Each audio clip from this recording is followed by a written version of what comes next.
All right, we're back, and where I'd like to continue our conversation on is about your journey into the SEAL teams. That's honestly where we were previously, that we were talking about your first deployment, the unfortunate passing of Mike and the mission you had to carry out there. That was super heavy. And I appreciate you being vulnerable and telling it from man to man.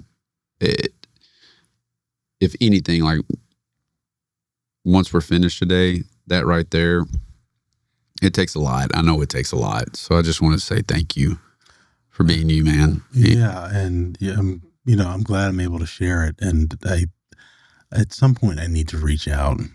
You do. I've apologized. I apologized to her in the moment, but I squashed it. I not squashed it, but I talked with her about it, but I never revisited. I was never able to revisit it before she packed up. And that's a lot to carry, man. I mean, by yourself to carry that around.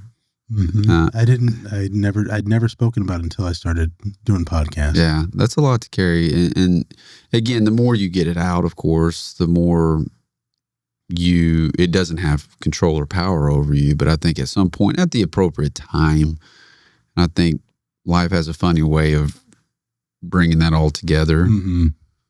I think it would be something that is very liberating for you and for her. Yeah, it would. It would. But, from that point, your journey continues on as a SEAL. And everybody loves to hear team guy stuff, right? Like that's what they see all over YouTube and social and, the glitz and the glamour and then the movies that are made. But what you don't see is the behind the scenes of what it really takes to be a good team guy. Yeah. The journey in and of itself. And so you're at Team 5, you deployed to the Pacific.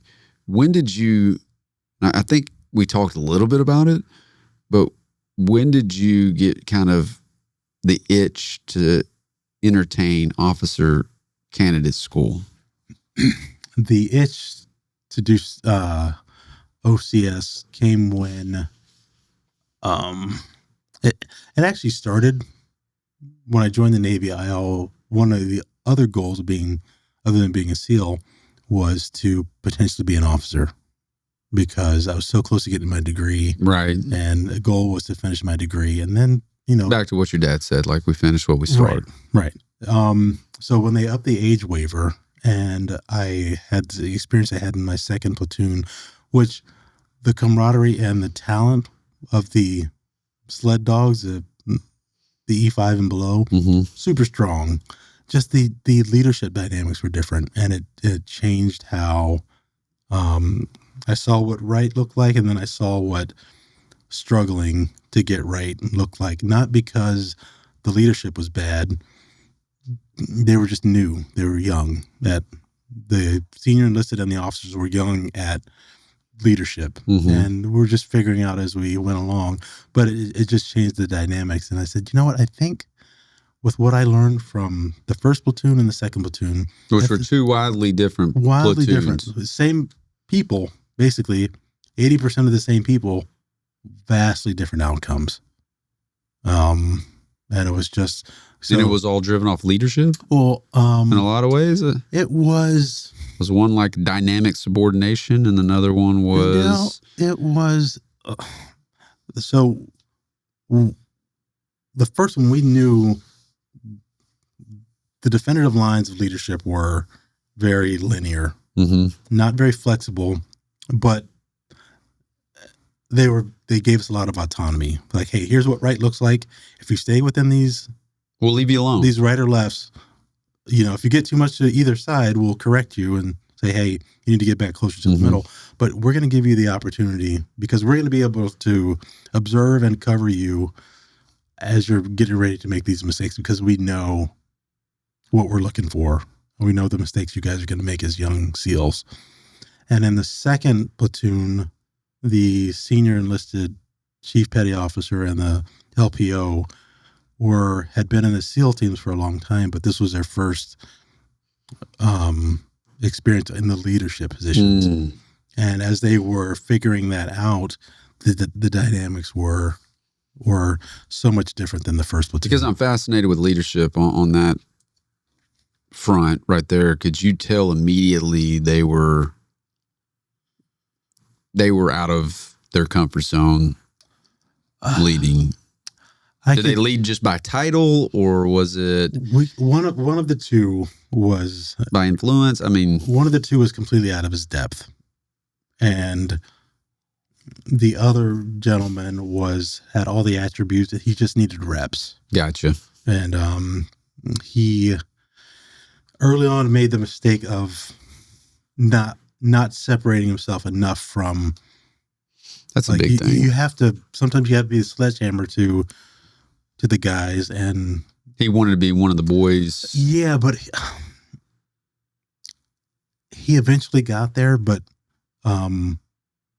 because that leadership dynamic wasn't strong enough to keep us, the prisoners, in line, then the prisoners took over the asylum, basically. And then it was a hard time for him and the chief to corral us again and also keep the respect of the position that he was supposed to have. And then a lot of it was our fault because we were punks sometimes. Sure. And, we were all just learning and growing together, but that's not the time to do it. The time to establish those dynamics are early on. And I think we were so thrown together, and our chief was replaced last minute. And that one replacement, because Jim, who was our original chief, he had it. And then something came up, he had to leave the platoon, and then his replacement was trying to figure things out and build the plane as we're flying it. And it just threw off all the dynamics. And that led to a cascade of different issues. We've righted the ship, but in that experience, I was like, I think I can do this. As an officer looking at it, but I can also, because I can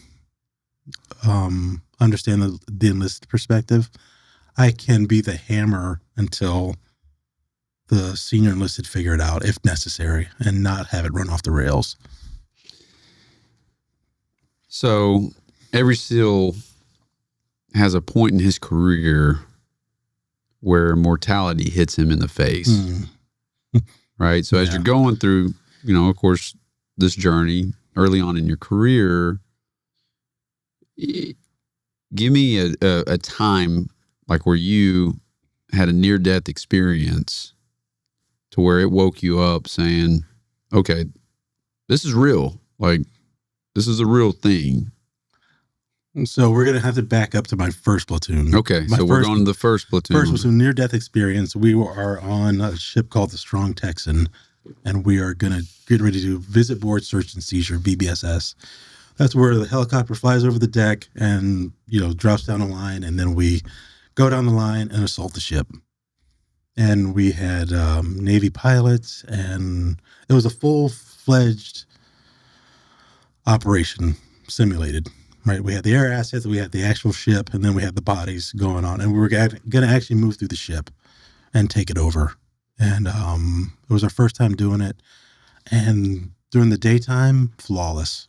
It was Lake Pacifica on the Pacific Ocean that day when we first did it.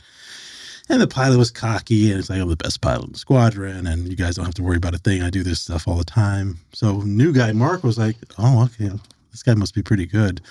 However, my chief and the lieutenant were kind of like, well, it's a little bit different. And I didn't understand that they were saying, hey, don't be so cocky. It's going to get pretty interesting out here. So we did it the first time. Beautiful. Crawl, walk, run. So the daytime was the crawl. And then we went right to the walk, and we didn't get a chance to do the run because there was basically I stopped the works from progressing on. So first the helicopter comes in, and the sea state was close to 5, which means if the sea state is so bad that you can't operate, then they just call everything off due to weather. So the sea state was like 4+, and the ship is pitching all over the place like this, and the helicopters, and not only is there the deck of the ship, but it's got cranes all over the place. So the Now, is this in Coronado? Is this, or this where is was off it? the coast. Yeah, that's off the. Yeah, off the coast of Catalina. Okay. Is where we actually were. And we're doing squares out in Catalina. And so the evening time is getting really spicy out there. And the pilot's scared. You can tell he's scared. But the first group of guys goes off, peels away. The second. So if sorry, real quick, if the pilot's scared, is there at any point that someone just basically says, hey, like, time out, like, right now, he's not 100%? No, because the air wing, because at that point it's based on rank.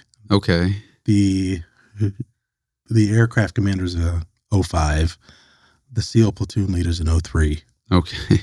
So the pilot's going to say, hey, I don't tell you how to be a SEAL. Don't tell me how to be a pilot. And he's going to say, I got it. This is my job. I do this. I'm like, even if you could see clearly that this guy's ego's in the way of safety, you still don't, you just say. Well, they have their own safety protocols too. So if he's following we're basing it off his safety protocols. So you're saying if he's good to go, we're good to go. Yeah. Just get your ass down and let's execute this training exercise. Yeah. So first group of guys goes down, gets on the ship. Second group comes in. I'm 7 of 8. No, I'm 8 of 8. I'm the last guy because I'm the heaviest. So everybody goes down. How much gear was on you? MP5, SIG, body armor, helmet, glasses, strobe light, knife, Danner boots, which are heavy AF, even wet or even dry, and then a flight suit. So I run about 220, 225. With all that gear, I was probably close to 280. Probably had 50 pounds of gear, 40 pounds of gear on. All right. So now you're 8, number 8. Mm-hmm. Going down fast as I can. On the fast rope. On the fast rope, because I can also tell that the pilot's scared. So as I'm going down the rope as fast as I can, Todd hits the deck and gets in formation. And all of a sudden, the helicopter starts flying out to sea. While you're on the rope? Yeah. So, that seems like a scene out of a bad movie, man. The worst movie. So, are you screaming at him when he's flying out? I'm like, what the hell's going on? So, I come down with like a foot of rope left. I stop at the very end of the rope. Like, was the boat, like, was one, like, foot on the boat and the other one's dangling off the... he flew, he was gone. So you're in the middle of the air? I'm in the middle, yeah. Just dangling? Yes. Yeah. So I'm trying to climb up and do our buds climb, because they teach you how to stand on the rope and be stable. Yeah. So I'm trying to get to that point. Some gust of wind hits. Of course, you're in the freaking Pacific. I see a whip coming down the line. Holy shit. And I'm like, shit, there's no way I'm going to make it. A whip from the line? Or from the wind, excuse me? Yeah, something. Like, whap. Yeah. And I watched it come down in slow motion, and it just whipped you off? Right out. I went right. I think I either fell 80 to 100 feet into the drink. 80 to 100 feet with 60 extra pounds of gear? Yep. So then I'm like, when you're not supposed to be in the water. And no one's going to hear you scream out there. No. So when you're not supposed to be in the water, you're like, why am I all wet? You know? And it just happened like that? Yeah, you're in a kind of a state of shock, right? You're like, wait a second, I'm all wet. It looks like it ship's that way. Helicopter's doing something. Like, and you're disoriented because like, I'm supposed to be on that ship. So did your training kick in after? Initially, I was trying to point myself in the direction of the ship so they could see me. The thing was to remain visible. Did you have like a strobe or anything? I had a strobe. Like on your helmet? My helmet. But did anything like signal like where you were in the water outside? Was the strobe working? It started off working. So the ship's going one way. The current's pushing me this way. Everybody on the helicopter is confused and on the deck because like we're missing a guy. Yeah. Like where's number 8? And then everyone's like, shit, Mark's in the water. Yeah, Green's not up. Mark, we don't have Mark. And so I try to turn on my strobe light and I hear this disgusting sound of zzz, zzz. It's just shorted out. And it just shorted out. And so I had a backup. So when you hit the water, again, I'm a visual person, sorry. Like, first and foremost, I'm not trying to laugh at you, but I can just visually see a helicopter flying off, and here you are, like, yelling at your team, like, barely hanging on. It seems like it's a Die Hard movie or something crazy. Yeah, a movie. Yeah. Where'd everybody and go? Then you see the bullwhip happen with the rope, and it throws you into the drink. Yep. 80 to 100 feet down. Yep. That's 10 stories with all this gear. Oh, I'm aware. Yeah. Yeah, I know. Like, how did you just not sink, man? I mean, so survival kicks in. Right. So I go underwater for, I don't know how deep I went. So I climbed to the surface, and we have these UDT life vests. That's what I was going to ask. Did it automatically inflate when you hit the water? No. So you have to inflate it. But having never actually used it before, it's a safety issue. You have to swim with it and do all water stuff with it on. But I never actually pulled the trigger on it. So here I am thinking, it's like, okay, pull the trigger. The thing puffs up. However, it's not rated for 250 to 270. Yeah, but it's got to be better than you just out there trying to tread. Not really, because I'm so heavy that I'm pulling it down. So I got you. So I have this thing constricting my neck, fully inflated. I'm trying to tread water, and I'm splashing around, and then it hit me. Did you cut gear? Hold on a second. Sorry, man. This is exciting. So, and then I start to realize that between Catalina Island and San Clemente Island, where we were, which is where we were, is a great white breeding ground. So we are in the middle of great white breeding ground in season, and they're hungry at 2 a.m, which is where we were, between noon and 2. So the training finally kicks in. It's like, okay, you're getting ready to be food, because they gave us a safety brief, and they said, you're never any farther than 2 minutes away from a shark at any point in time in the ocean. So here I am making myself a meal. So that's when the training kicked in. I was like, okay, you're going to have to seal this shit. Right. So then I calmed down, start treading water, and then I started looking at my options. Right. So then I knew I had a second light. So I turned the light on, but it's so dim. It's 2 a.m. And the most disgusting sound I'd ever heard right when I went in the water. The helicopter does a figure 8 as part of the rescue. I was just on the outside of that figure 8, and they missed me. And the sickest sound I heard was that helicopter flying away, because I was like, there's no way they can find me. I'm literally a black dot in the Black Sea, in the Black Ocean. I wonder ocean. what the pilot was thinking at that time. He's like, that dude's dead. Yeah. I was like, they're never going to find him. That's what I told that guy, I'm the best pilot in this squadron. And you lose the guy. Yeah. I mean, so one of the snipers on the team got this piece of gear, the early generation night vision, and he wasn't supposed to have it, but he acquired it.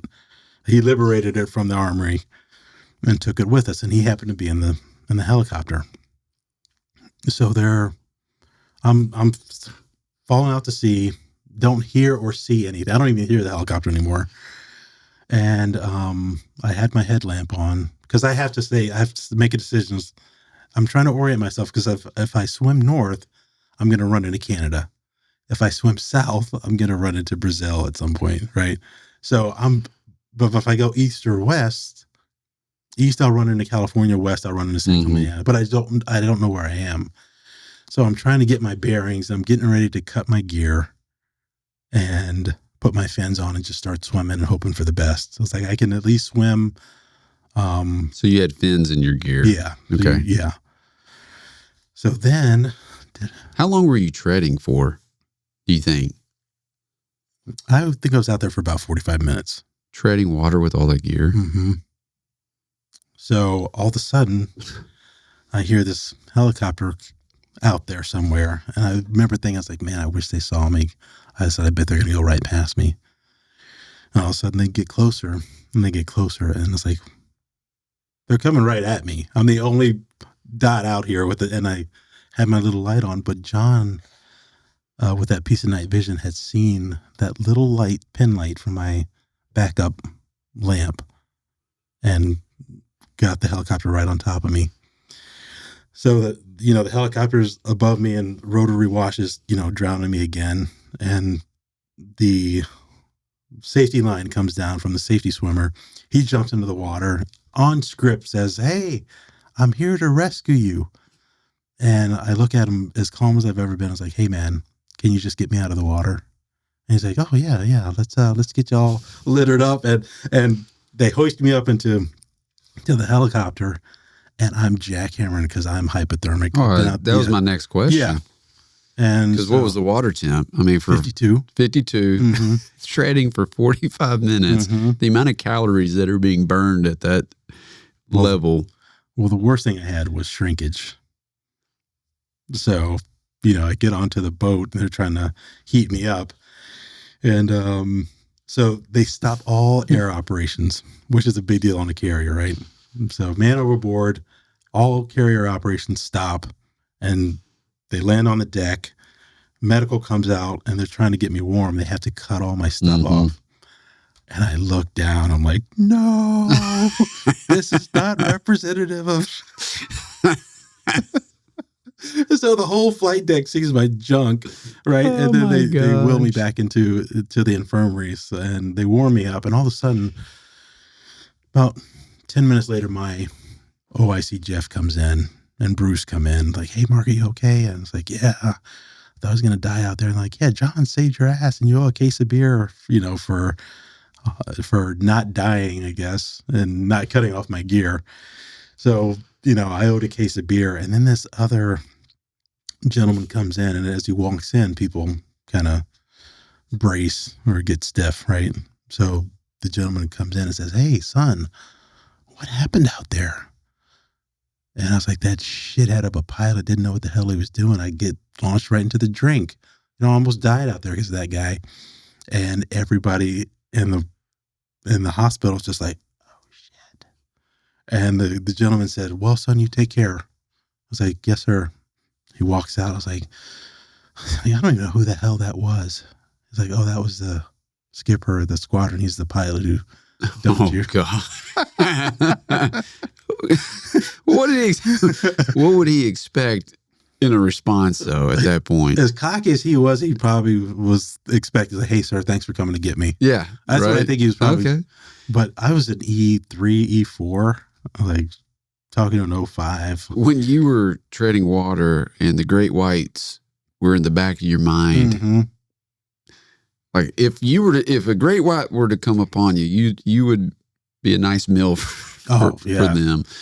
What would you do in that moment? Honestly, I don't even know. Now, I guess like, because San Clemente Island, wasn't that a part of the mystique? Is like, no one hears you scream out here through your training, and it's a feeding ground for great whites, and here you are in the... I was like, wait a second, I'm that guy now. Yeah. I would have... I'm about to be chum. You're never going to see it coming. They're going to come from underneath you and just suck you down like in Jaws. Right. Like they got that poor girl. And the only thing I could think of is I tried to shoot it because I had a gun. I had a gun at least, or I had a knife. I'd at least try something. But it was good. But what if you had the ability to make a friend out of this great white, like the documentary with the octopus? Like it was just you and this great white that he's circling around you, and somehow you strike a friendship with this guy. Yeah. I don't think that happened, but anyway. It might happen. I would say, "Hey, look, man, if you don't eat me, I'll get you the pilot who put me in here." That's right. We'll do a swap. So after that, did you catch a lot of shit for that from the team? Not really, because they were scared.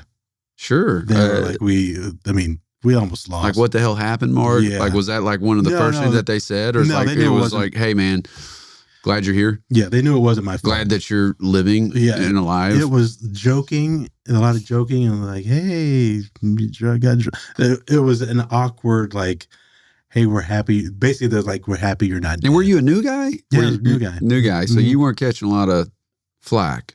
Well, I should have been, but it was so, like, everybody was so shook by it they're like, he gets a mulligan. That dude survived. Right. We would normally give him shit, but this guy's got 9 lives. Yeah. So, but they gave me shit. But like when you got back home, did it sink in at all of what just happened? Or was it just like, hey, you know what? That's just a part of the job. Well, it's just part of the job because we went right out the next day and did right. Like thing. They're not going to allow you sit in it. Well, right. And if the weather the worst thing that could have happened is if we had a weather day the next day, and I couldn't get right back out there and do it. Yeah, I think that would have caused more. But they're like, hey, got to get back on the horse and ride. Yeah, doing the same thing again. And then you executed it flawlessly. Yeah. Was it, going through those initial exercises early on in your career? I mean, was it one of those times in your life like, man, this is what I signed up for? Like this is what it's about? Well, I think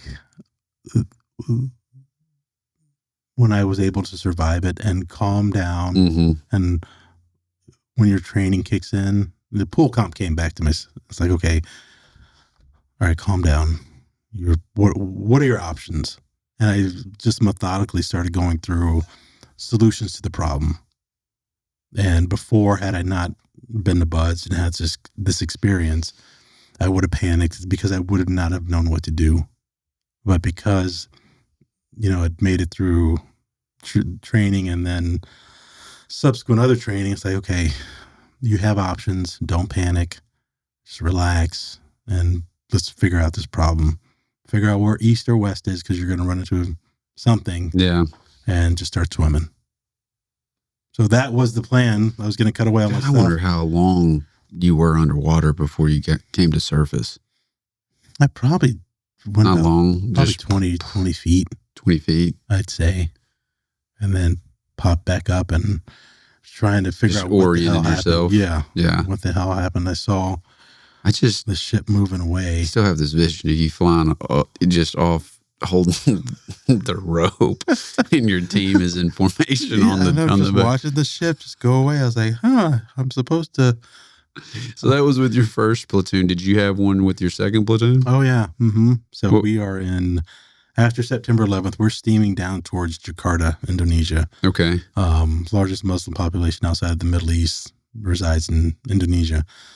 And, there was a possibility that they were going to overrun the embassy. So we were steaming down with a battle group and we were prepping to do a MEO, which is basically a rescue of the embassy personnel.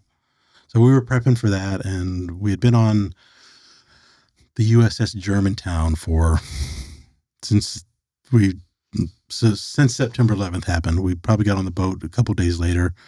And we'd finally steamed down to Jakarta. We'd been cooped up, prepping for this thing. And we finally got the boats out and could just kind of go out on the water and just kind of do a pre-dive of the mission and see what the beaches are going to look like and see what everything's going to look like. And one of the new guys, there were girls on board the ship. And one of the new guys was, feeling himself, and we're coming up on the well deck of the ship, getting ready to hop How old were you at this time? 2001. I think I just turned 30. Okay. So you'd been in for 5 years at this point. Okay. I was on my second platoon. You're obligated for 5 years at your first SEAL team, and then you can kind of do other stuff. And this young guy was the navigator. He's driving the boat, and we're getting ready to get recovered into the well deck of the ship. They flood the ship, the well deck, and then you can move boats in and out. Everything was going fine, and then all of a sudden looks up at the girls and kind of starts drifting off. And classic. Yeah. And we're all like, why aren't we going towards the middle? We see that he's up looking at the girls, and we're feet away from the deck of the ship. Now, were the girls a part of the Navy, or yeah, were they? Okay. Yeah. Oh, gotcha. So we yell the kid's name. He corrects, but a little too aggressively, and I fall over the side into the prop wash because we're getting ready to. We're probably 10 or 15 feet. Shit. So I go right into the prop wash. I go from the surface of the ocean down at least 30 feet, or I have to Valsalva twice. What does that mean? You have to clear your ears twice, Okay. which means I went 2 atmospheres down at least, maybe 3, in the matter of seconds. And all of a sudden I went back to my first experience. I'm looking down at my life vest and I'm like, I bet if I pull this thing, I could get right up into the prop wash. Right. And it felt like this hand was holding me down, had their hand on my chest, and I literally couldn't move. And so I start to try to swim up, and this hand is just pushing me down. It basically was the propellers churning up all that water and was just creating a force that I couldn't go up. So the calmest I've ever been, it's like I'm sitting in this chair and I lean back just like that.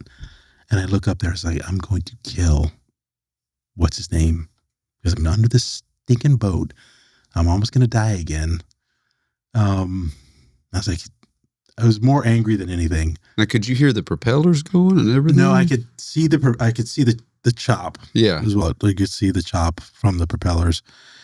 So then I start to try to go up one more time, get out of my seat, try to go up again. I still can't move. Sit back down. I mean, I'm figuratively sitting down, but I lean back in the water, like just super calm, and I'm just waiting. So I looked down at my life vest one more time, and I was like, if I can't come up on this one, I'm just going to pull it. And I start to swim up, and I'm starting to come up to the surface. So by the time I got up to the surface, the ship was a quarter mile away. Holy cow. And a quarter of a mile in the ocean is not the same quarter of a mile like you're looking to run on the road. Yeah. I mean, it looks a lot farther. It looks a long way away. Long way away. So they pretty much had to stop the ship. And because it's such a big hunk of metal, it just took forever for it to stop. And I was under for so long that by the time I popped up, my platoon was like, he's dead. Like, there's no way we're catching him. And then I pop up enraged, right? And then they see my head pop up and they hop back in the water and come get me. But yeah, that was the number 2. And finally, Ryan pulls me out of the water and he's like, you might want to get into a different line of work. This water thing just isn't working. Did you let the new guy have it, or how did you? Yeah, he got a tune up. Yeah, but I was just, at the end of the day, once the adrenaline settled down, I was toast. I was just happy to be alive, and they gave me more shit on that one, and I quickly I pointed out this, like, I wasn't driving the thing, and then all the eyes turned on the guy who was actually driving. It's like, that's right. You were the one who did this and almost killed our guy. So he got tuned up, but he was a genuinely good. He just made a mistake. Sure. Right. And well, like in the teams though, like when a mistake like that happens, mm-hmm. I mean, how is it addressed? I mean, is it in a hot wash scenario? Is it like in the moment? I mean, hot wash meaning like an after action review, or is it just like, hey man, you live, you learn, you get better from this. Let's not let it happen again. Or is it that coupled with, we're going to give you some shit for a while. Just know that. And it's all in good fun. Well, there's that portion of it. There's the addressing the issue right away. Yeah. Take you behind the Connex box and right. Man-to-man conversation. Man-to-man, yeah. Emerge from that, lesson learned, and then you just kind of have to, you lose credibility and your reputation takes a hit, which is your biggest asset in your community, in the SEAL community, is your reputation. Sure. So internally, we're just kind of like, do we trust?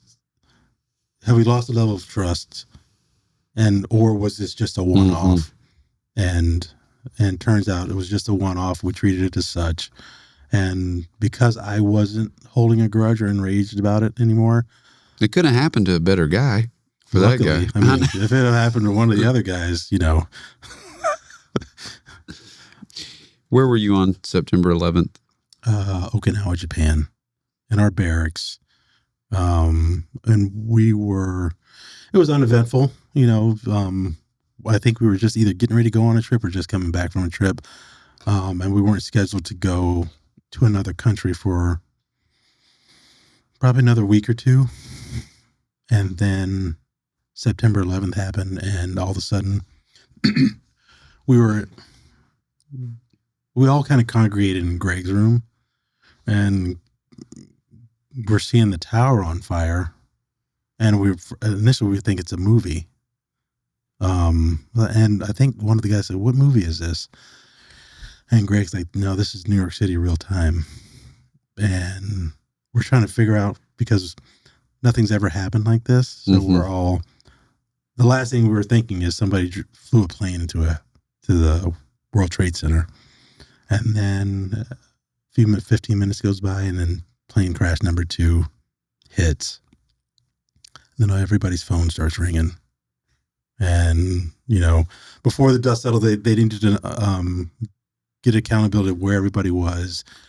And this is a terrorist attack, and the U.S. is under attack, and we're trying to figure out what's next. Because not only were we under attack, we hadn't been at war, and we'd never been attacked to that degree on American soil since World War II. So we were out of practice. So we were trying to figure out, go from peacetime for decades of peacetime to now you're at war suddenly.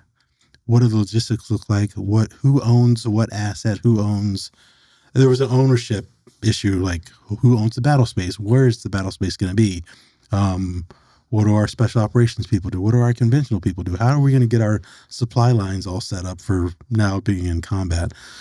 So that's why it took about a month to mobilize, because America mobilizes and does logistics better than anybody.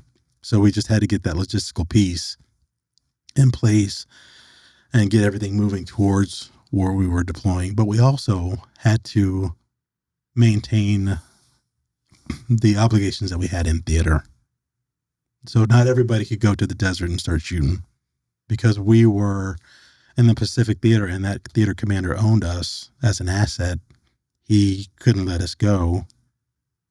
So we were, even though September 11th happened, we were trying to scramble who was actually going to go deploy forward and begin the fight on terrorism. So there was kind of a lull in between when the incident happened and between we actually knew the battle plan, because the battle plans were old ones. We were prepping for the old war. So when the new one showed up, we weren't actually prepped for it. So then we just had to move everything, and to get it done in a month is a Herculean effort. That is crazy. Yeah, but we got it done, and we just started moving bodies and equipment in theater to start fighting. So our MEO didn't happen. The rest of the deployment happened. And we came home, and that's when I put in for OCS. Okay. Gotcha. And that cemented it, because I wanted to. You wanted to lead men. It was time to lead SEALs in combat. How was your marriage at this time? Fine. It was fine. Challenging. Like when 9/11 happened, did she even know about the other events? Did you go home and tell her? Or? You're not going to believe this, but after my first one, it was such a big deal. Yeah. That the ship, like communications were different back in the 90s. You had to actually turn the ship to face the satellite to make a phone call.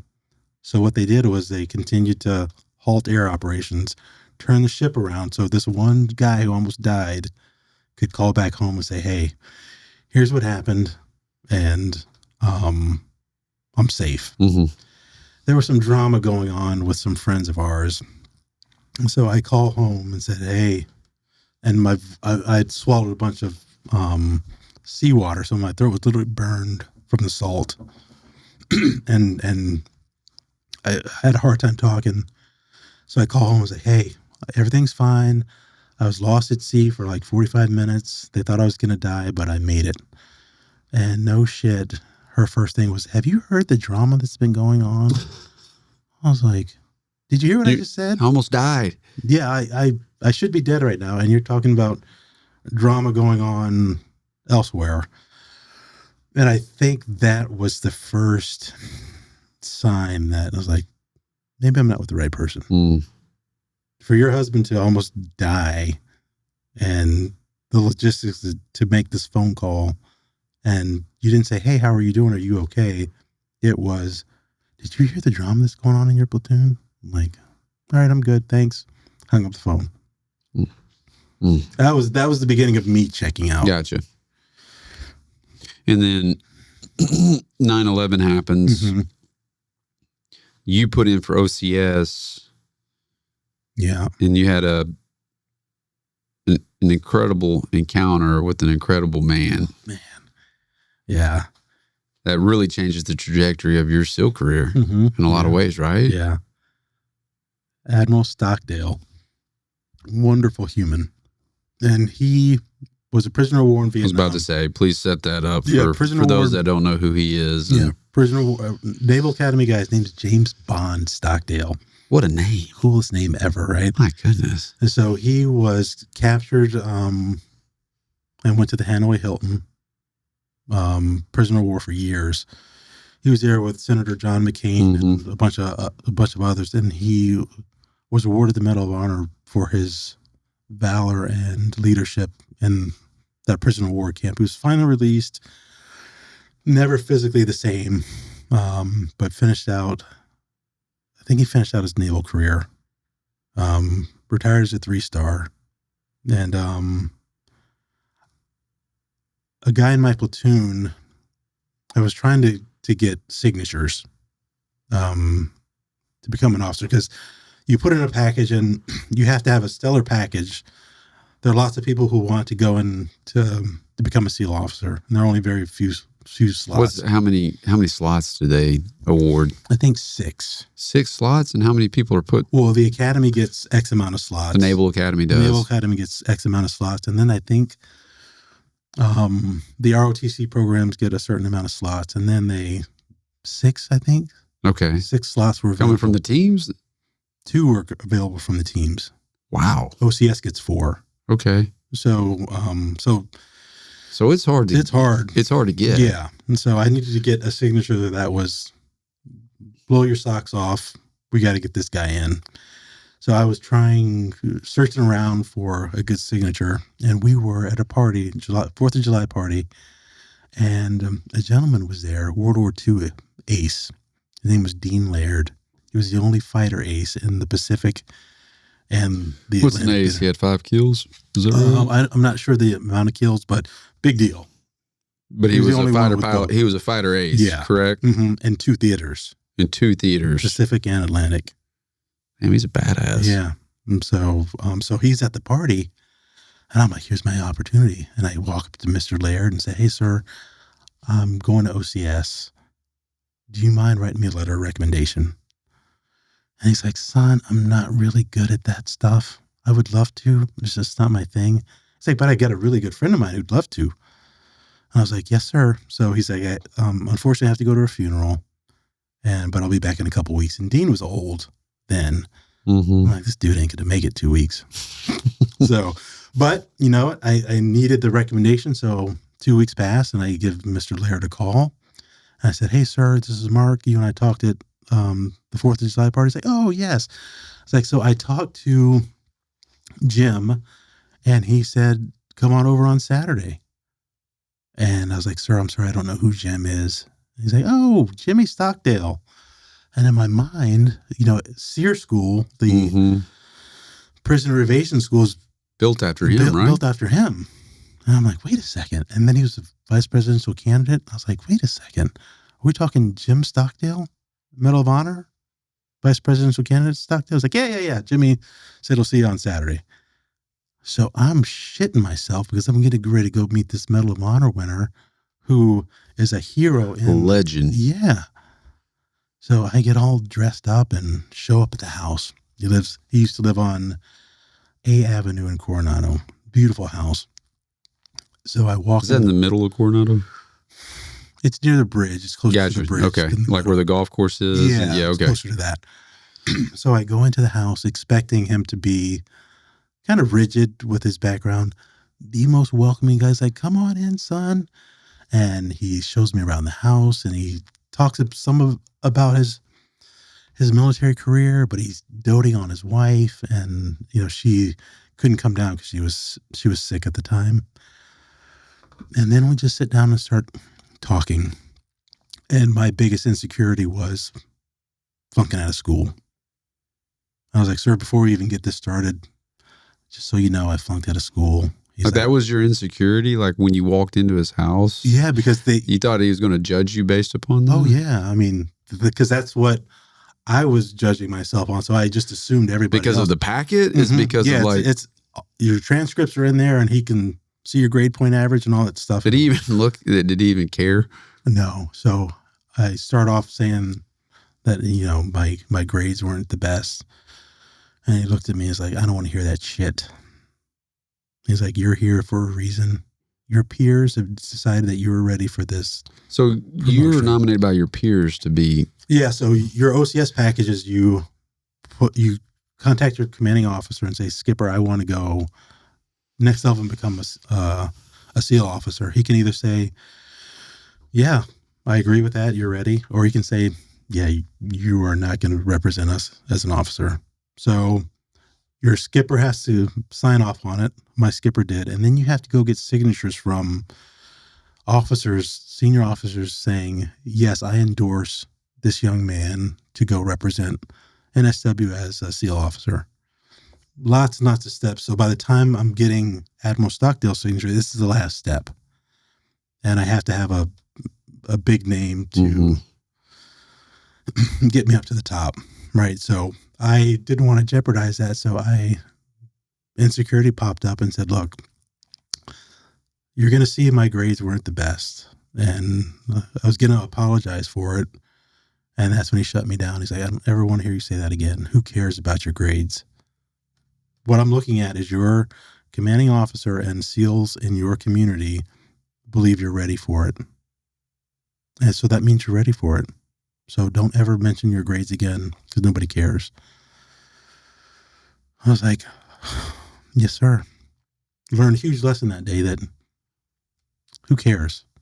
Who cares about your grades? Your peers and your network says you're ready for it. That's your grade. That's your grade. Along this path, were there anybody that was trying to stand in your way from getting into OCS? Yes, and it was from someone I'd never expected twice.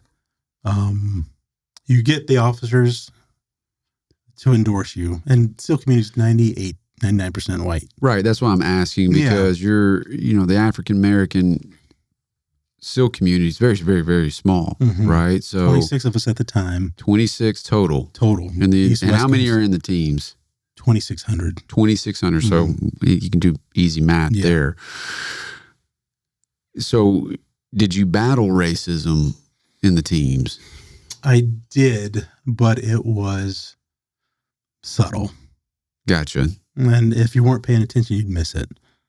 Because it's really, the great thing about the SEAL community is it's really based on capability and how good you are at your job. Right. That's really, it's egalitarian. It's like, look, can you do, it's very binary. No matter can what you do your the job or not? creed, color, race is. Right. So that's when, but it's a slice of America, right? You're going to have people who are rich, poor, black, white, Hispanic, and racist and not racist. Right. It's a slice of America. Right. Yep.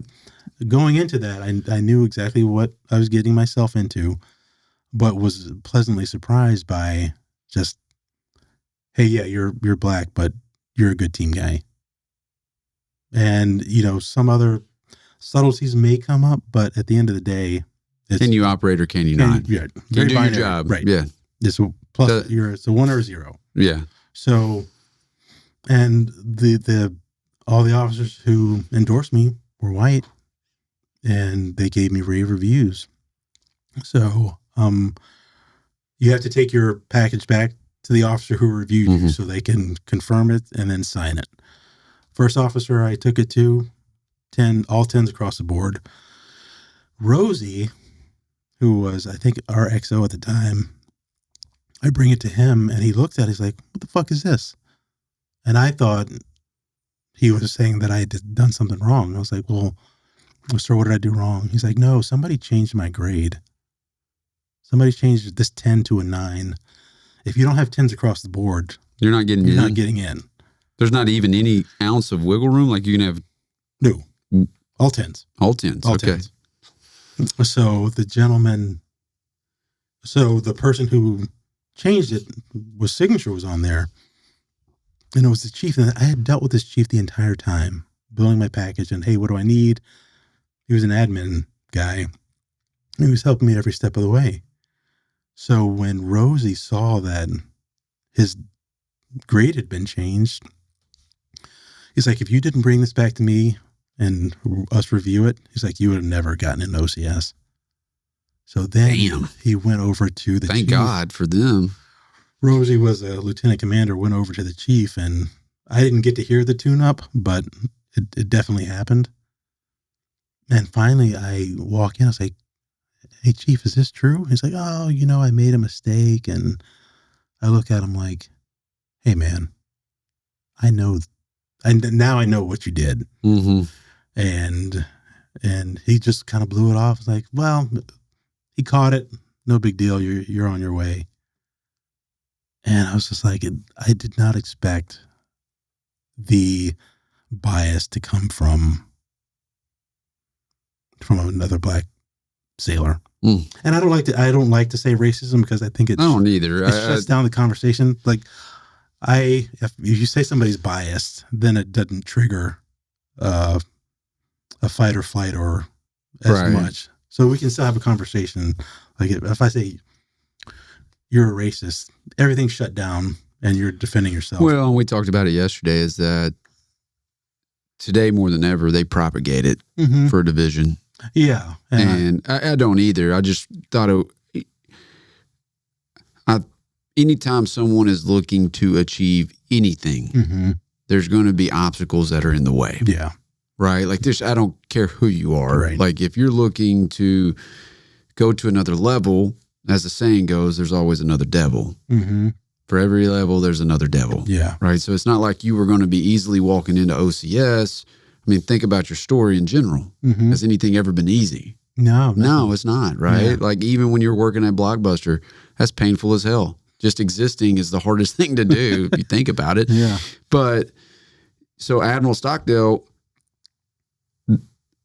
has this conversation with you, but does he not forget the conversation? Or didn't you have to go visit him more than once as you're going through all of this just to get into OCS? Yeah. So had a 4-hour interview with him on Friday.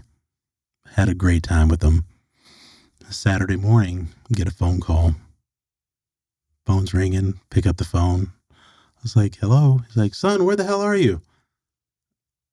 And I said, well, who is this? He's like, it's Admiral Stockdale. I was like, you're supposed to be here at 9. I was like, sir, I'm on my way. Got dressed back up, went back to his house, had the exact same interview the second day. Just his dementia had kicked in, completely forgot.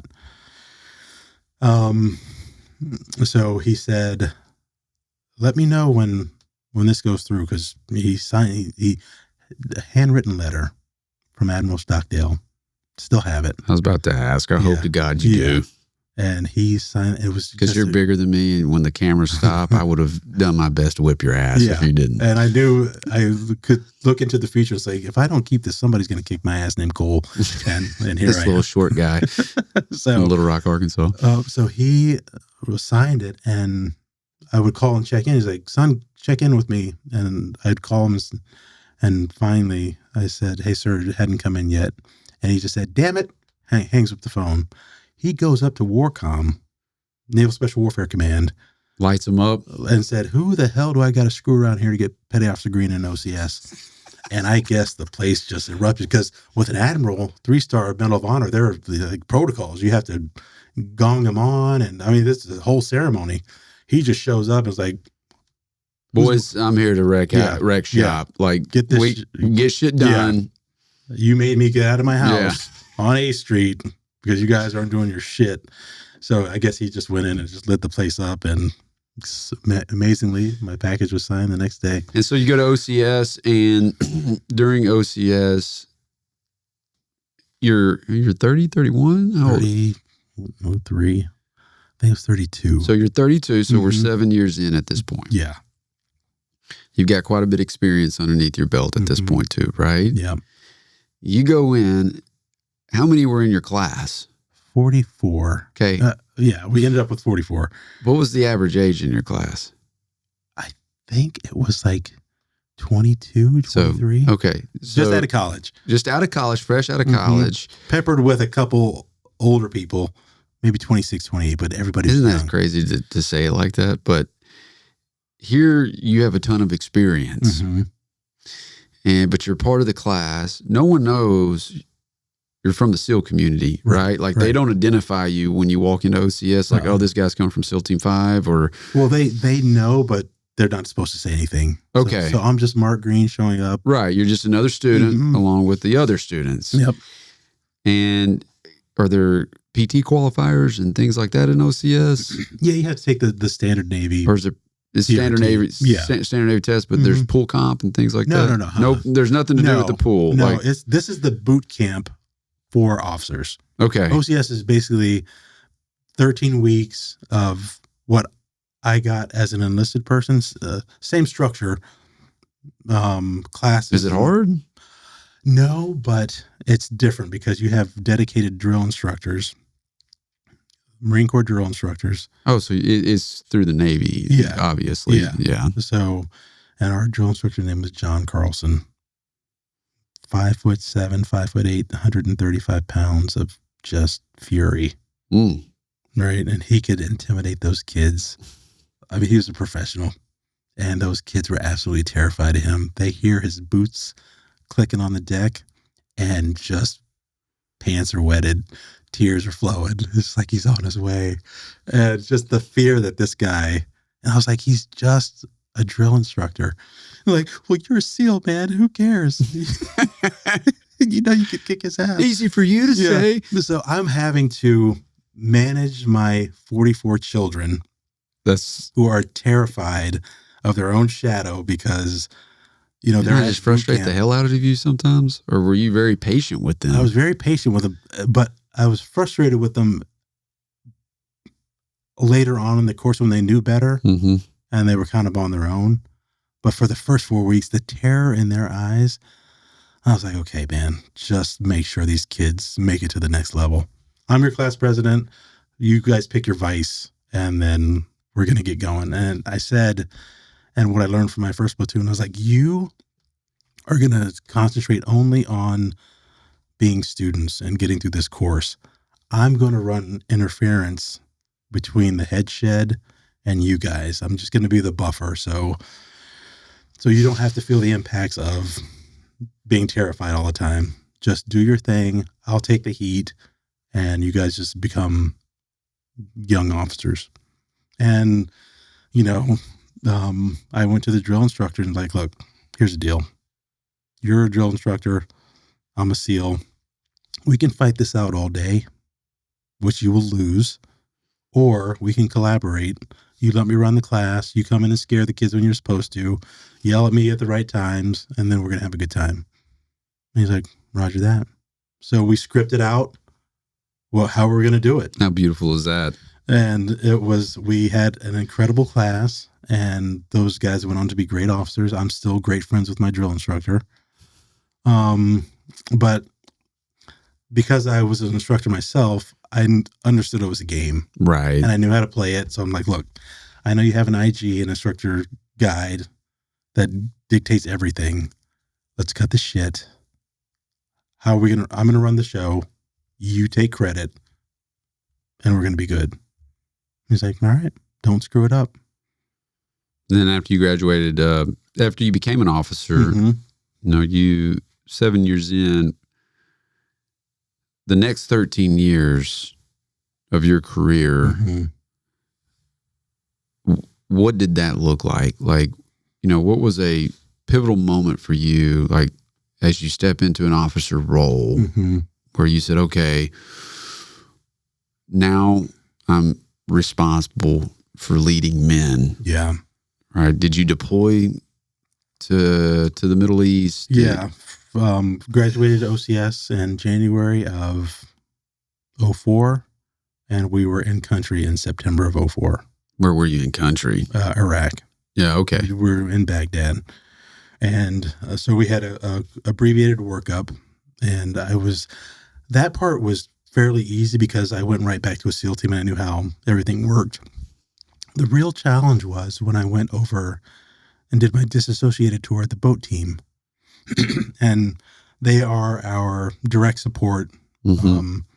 So we can't really do a whole lot of waterborne operations without the SWIC guys. Right. So, and I just really took the notes that I learned from OCS that you really just take care of your people, be the buffer, let them do their job, what they're good at, and then you just facilitate their growth and leadership and operations. So I took that on board with the SWICs that I had, but the dynamics were different. They weren't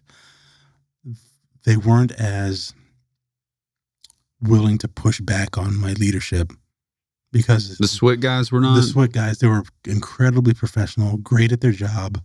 But when I said, hey, we have to do something in a SEAL platoon, they'd be like, well, why? Prove to me that I should listen to you. And that's a very delicate balance where how do you balance that? You give the guys a voice.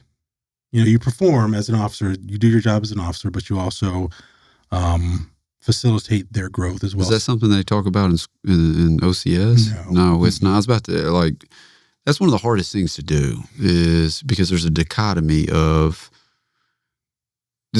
there's dichotomies all around us from being disciplined to too rigid, to when to mentor, when to fire, right? When to give them a voice, and then when you have to step in. Shut up and color. Yeah. Exactly. Right? So did that just come naturally to you? I think so. And because I am constantly self-evaluating and getting feedback, I find out what my flaws are, and then I can work on what my flaws are. And then I know as an enlisted guy, the only thing I wanted from my leadership was, hey, are you taking care of me? Right. And one of the greatest lessons I learned was if your guys are not coming to you with their problems, then you're failing as a leader. Truth. Yeah.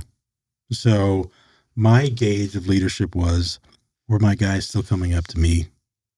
And I empowered the SWIC guys, and that's where I really learned my leadership style was. So were the SWIC guys integrated with your platoon? Or no, they were a separate command. Okay. So whenever we would go down range and deploy, a SWIC team was attached to you? Yeah. Okay. But they didn't get enough respect early on when they became under the NSW umbrella. And great guys. SEALs didn't understand their mission. We just knew they had these boats and, just show up and get us where we're supposed to go. When I got there, because my second deployment, we deployed with a SWIC team, we became the best, inseparable, right? And I learned so much about how hard their job was and how much respect that they What were deserved. they doing in Baghdad? There are rivers all around in Iraq. Yeah.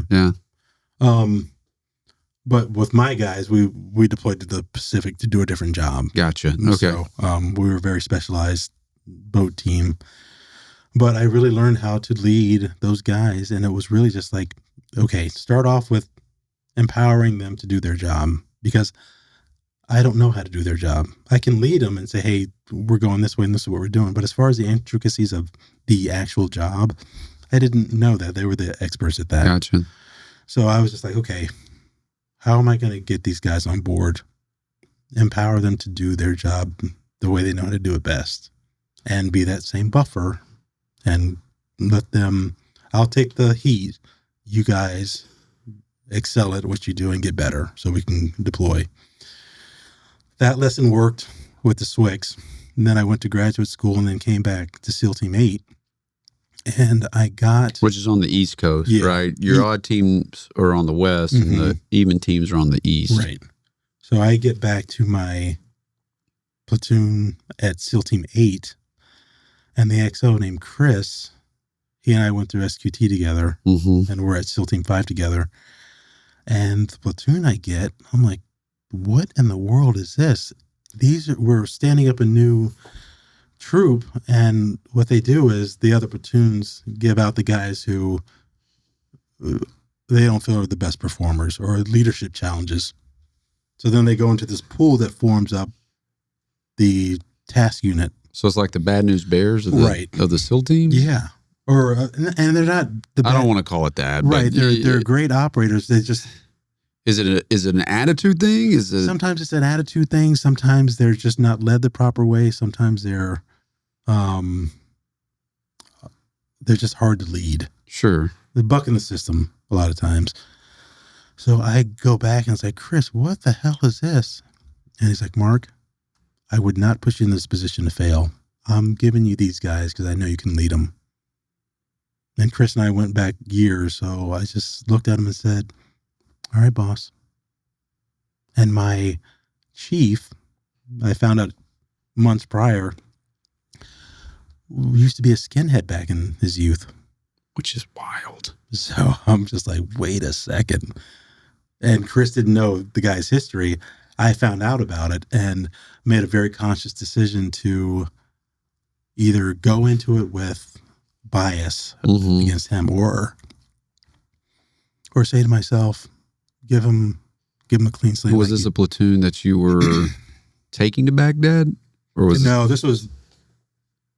this platoon was in 2009. Okay. In 2010. So this was years later. All right. So going back to Baghdad, was it, when you were in country, was it active? Were y'all working a ton? Oh yeah. It was wild, wild west over there. Was it? Oh yeah. Kicking indoors and clearing houses and my alarm clock. You clock. were an officer at that time? Yeah. Yeah, okay. So when you were in Baghdad and you were leading at that point in time, was that the first time in a high conflict zone you had assumed a leadership responsibility? Yeah. And so the way the dynamics work, you have the officer in charge, the chief petty officer, the LPO, and the assistant officer in charge. Those four run the show. So as an ensign coming in, I was the third officer. So basically, I get to be enlisted heavy. So I get to do a lot of the stuff that the enlisted guys got to do, the fun SEAL stuff. But then I also had to attend some of the presentations and, do leadership stuff. But for the most part, I was just a 60 gunner again. Gotcha. And so that's where I had to learn how to distance myself from the enlisted guys, because I was an enlisted guy for 7 years and I went to 3 months of OCS and now I'm not an enlisted guy anymore.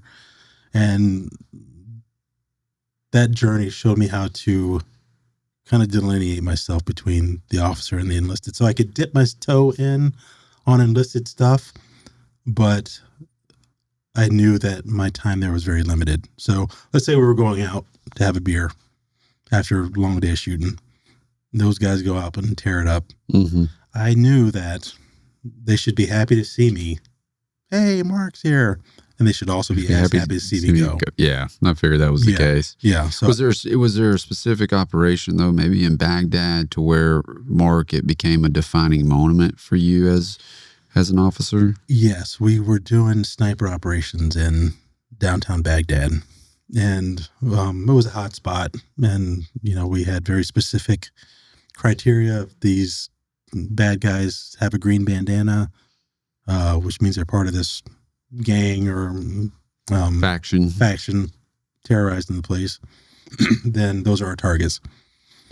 So we take over an apartment, set up a sniper hide in a house, and then we have army guys holding security, so we can just do our jobs. And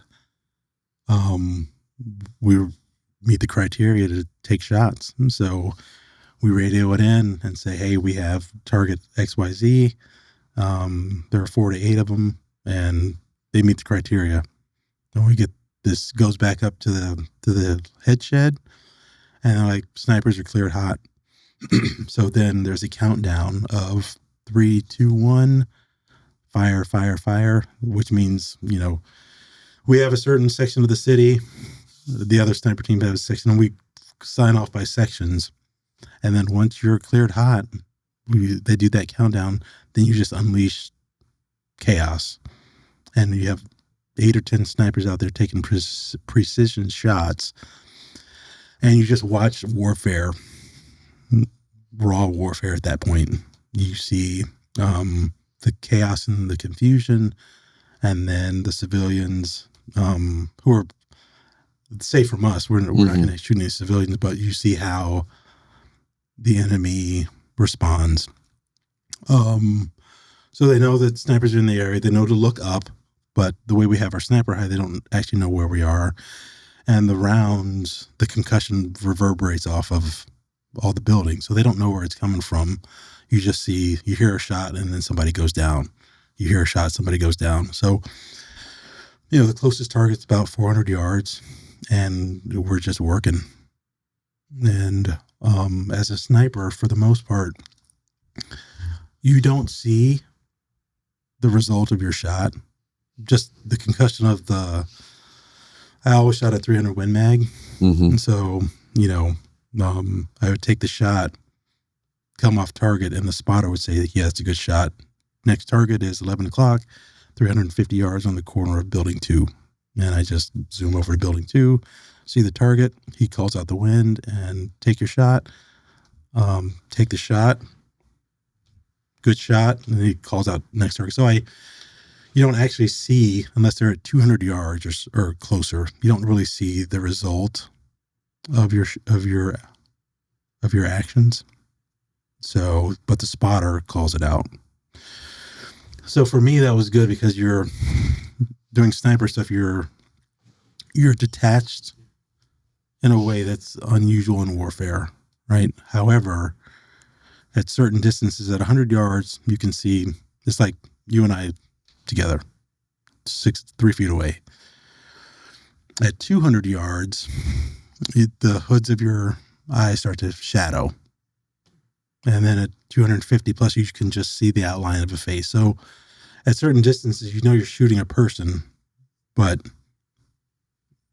it's not, for some reason, it's not a real person because you can't. But anything closer than that, you see their eyes. You see the panic in their eyes. You see the impact. You see just that glaze that goes over that you hit the guy and he's not coming back. So you see all of that stuff between 100 and 200.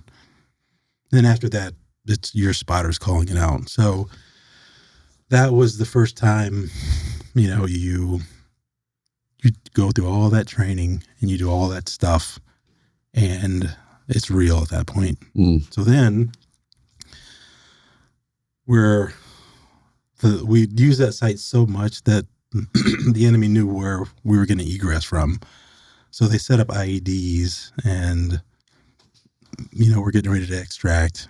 And these 2 young men who had been sitting in the command center the entire time, and they're like, hey, we want to get out and just go support the mission today. They were short timers, and the IEDs got both of them, 2 of them. So we're scrambling down the hallway, get inside the Bradley and take off. And as we're taking fire, and they're trying to hit us with mortars and stuff, and it's exhilarating. You're like, holy shit, that was awesome. But then the realization hits that, hey, we lost two guys on the battlefield. They had IEDs set up at the exit. And I was like, God damn it. It just became real. Before it was just, hey, we're at war and you're doing what you're trained to do. And then all of a sudden the casualty report comes back, and they found out there were 2 young men, and they were close to going home. And I don't know if they died or not, but they definitely got hit. Yeah. And the weirdest thing, our alarm clock every morning was a car bomb going off at 8 a.m. after morning prayer. First thing in the morning, boom. Like clockwork. Clockwork, 8 o'clock. Right after prayer, between 8 and 8:05. Damn. Mm-hmm. Damn. One thing we were talking about yesterday is, and it came up because you asked Alex what he was passionate about, right? And of course, cinema became a topic of conversation. And the one thing that Americans cannot fully grasp, which I know makes it very hard for men from your community and all other communities that have came from war, have seen the atrocities of war, to come back and like try to make everything normal. Yeah. But there's a scene out of a movie we talked about yesterday that you basically broke it down like game film. And it's one of my favorite movies. It's Sicario. Yeah. Very well done movie. And it's that scene to where they're coming back from Juarez. Yeah. And they had done, I think they ended up getting one of the cartel bosses, bringing him back over is what it was, right? They located him, found him, they went and got him. And they get on the other side of the border, or close to it anyway. I'm probably butchering this. Anyhow, the two cars are staged. And they immediately identify some guys over their left shoulder, I think, of like their threats. You told us that was probably one of the most realistic depictions of how it actually looks in real life. Yeah, and what I was so impressed with were how they captured the atmospherics. Like, the shooters are so professional that none of their movements were very big. All the movements were small, but they took in vast amounts of information, right? Where's the target? And comms was, crisp. Right? Everything was crisp. So these guys were professional. So they're looking at the target and they're assessing the target, and I know in their mind, they're thinking 5 or 6 steps ahead. All right. So by the time the target moves and the operators get out, just watch the subtlety of not only are they focusing on the target, but they're looking around like, hey, I'm moving close to this target and getting into a spot where there are no other options. However, I also have to think of collateral damage.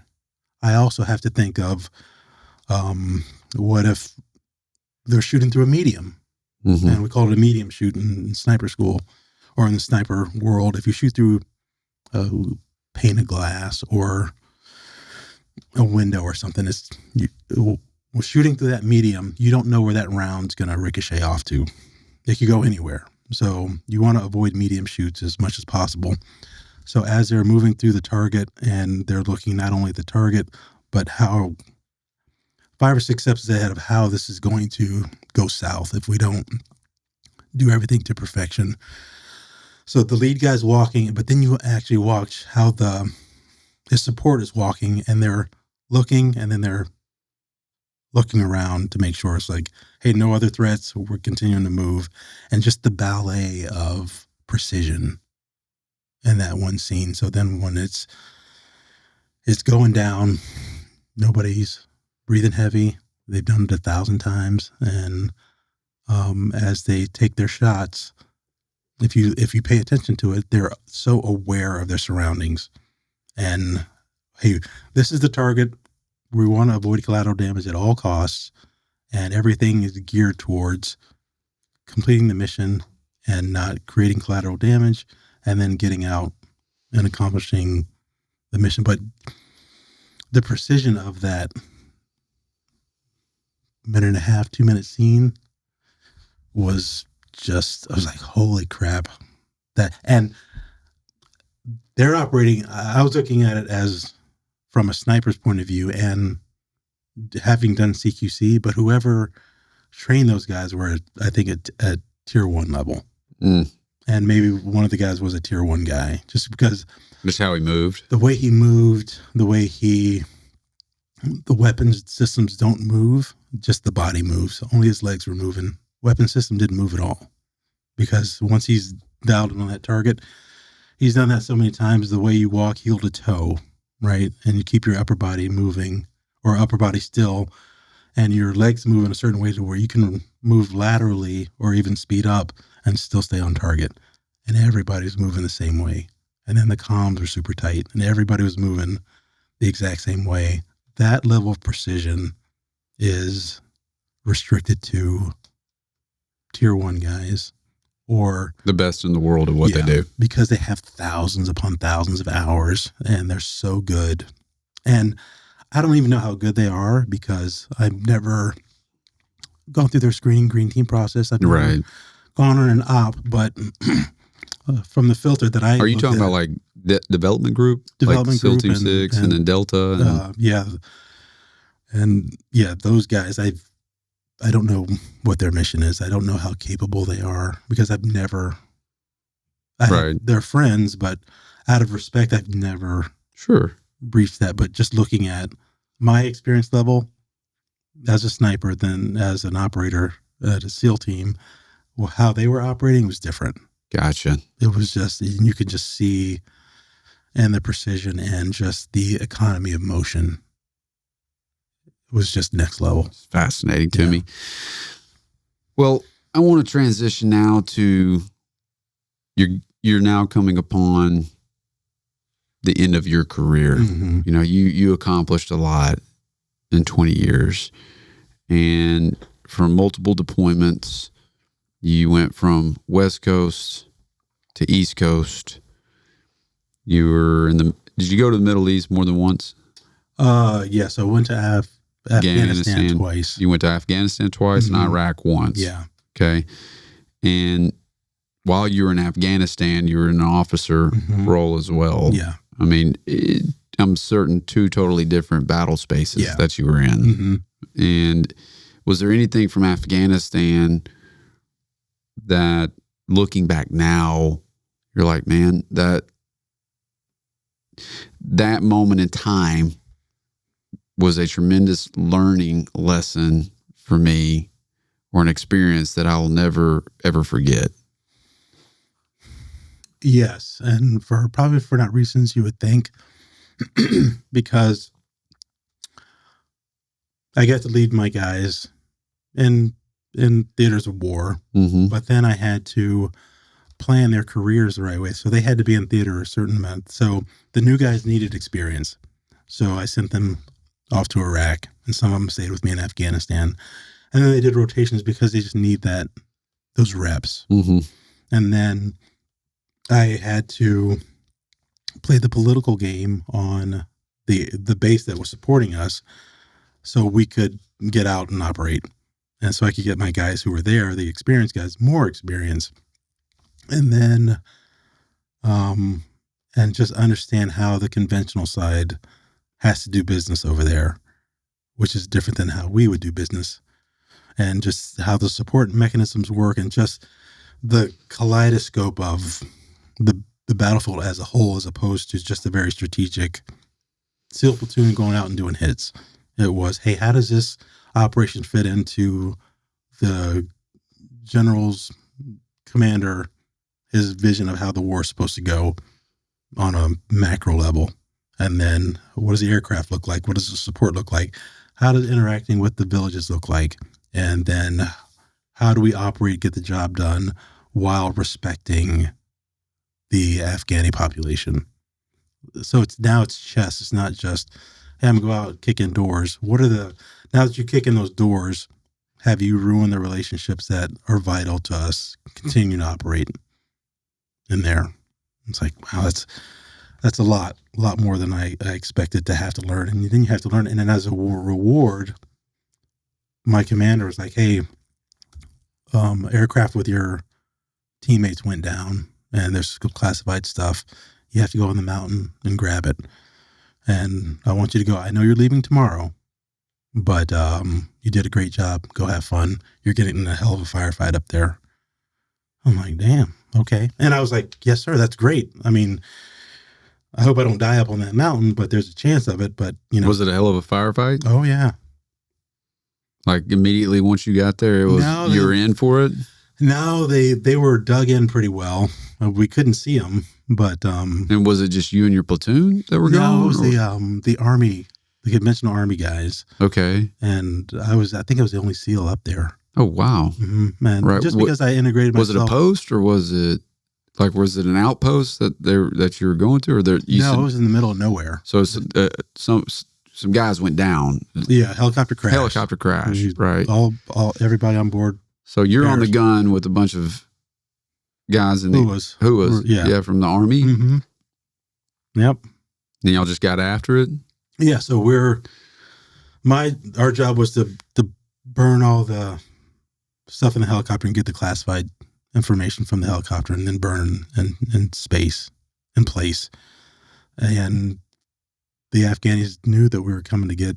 We don't leave stuff behind, so they knew to set up ambushes. So we're on that mountaintop for about an hour, and then all of a sudden, from where that camera is, just rounds, like puffs of dirt just start coming up.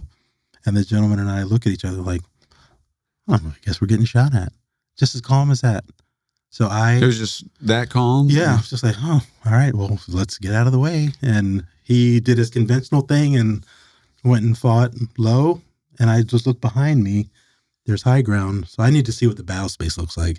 So I go up on high ground and just kind of try to direct traffic, because that's just, as a sniper, that's what you're trained to do. It's like, hey, let me see what the battle space looks like. And then on top of that mountain, I could look behind us so we're not getting flanked. But then the commander knew we were going to get hit. We had Apaches all over the place, and they just rained all kinds of hell. And it was awesome. And I just got contacted by one of the pilots over there. We just reconnected, and he was one of the pilots, and we talked about that day. And as they secured the location, and all the gunfire stopped for a moment. We start loading up the helicopter to get everybody out, and then they just start hitting the helicopter. So we were up there for a while in that firefight, and then no shit, land, debrief, go pack my stuff, and I'm on a plane 24 hours later, and I'm in my living room 48 hours later. Mm. No, and I was not. No time for like decompression. Nope. Nothing. Mm-mm. So you went from a firefight that lasted for an hour. Mm-hmm. Like when you're in it, does time just stop, or is it fly by? I mean, you don't even know, I would assume. Well, it stopped for a second because I've never been on the receiving end of it. We're direct action. So we go in and we dictate the terms, basically. But to just sit on a mountain and wait for it to happen, that was completely different. I was like, I'm not trained for that, right? I'm trained to be the pit bull with my band of marauders and take it to the enemy, as opposed to, hey, let's sit on a mountaintop and wait for and be reactive to it. Now we know how to react to it in close quarters and when we've planned the death out of it, right? But to just sit on a mountaintop and then all of a sudden it starts, like, okay, I got to figure this out because I'm actually not trained for this. I have the basics for it. I need to get to high ground, but then you realize how heavily supported you have to be to operate in some of those areas up there. So you transition back home 48 hours later, and like nothing ever happened? Yeah. It's just like, hey, Dad? Yeah, but I wasn't the same. I know. Yeah, so that's when did it all start to accumulate for you to where it's like, man, it's time for me to hang it up? So I went to do the next job. Chris asked me if I was going to screen for DevGru. Right. Then I was like, boss, I'm almost 40. I have a ruptured patella tendon. Something's going on with this shoulder. It turns out I had a rotator tear. I was just all jacked up. And he said, well, yeah, you're never going to make it with all those injuries. But the fact that he said, for him to say, hey, are you going to look into this, was a huge validation, because he was a rock star over there.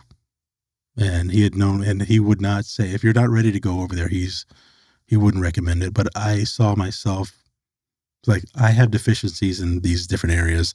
I would like to go to a command fill in those gaps, and then I still have enough time to heal up. And if I want to screen, I can. So I went over to do the operations officer at Boat Team 20, went back there again. And at that point, I could not grasp new stuff. Mm. And I couldn't figure out why. And I just thought that I was just a poor performer. And I was like, man, I can't progress because the simple things that should come easy, now all of a sudden I can't organize. I can't keep my thoughts straight. I can't stay on task. So instead, and we didn't know what was going on. So it's just a poor performance. He's just not up to the task. You're just powering through. Yeah. And meanwhile, there's a reason for it, which I found out years later. And that was when. Was that the Home Depot situation? Were you still active when you went to Home Depot? Was it Home Depot? No, I was you were 2 years out. into my USC career. Gotcha. Yeah. And the divorce was getting to be final.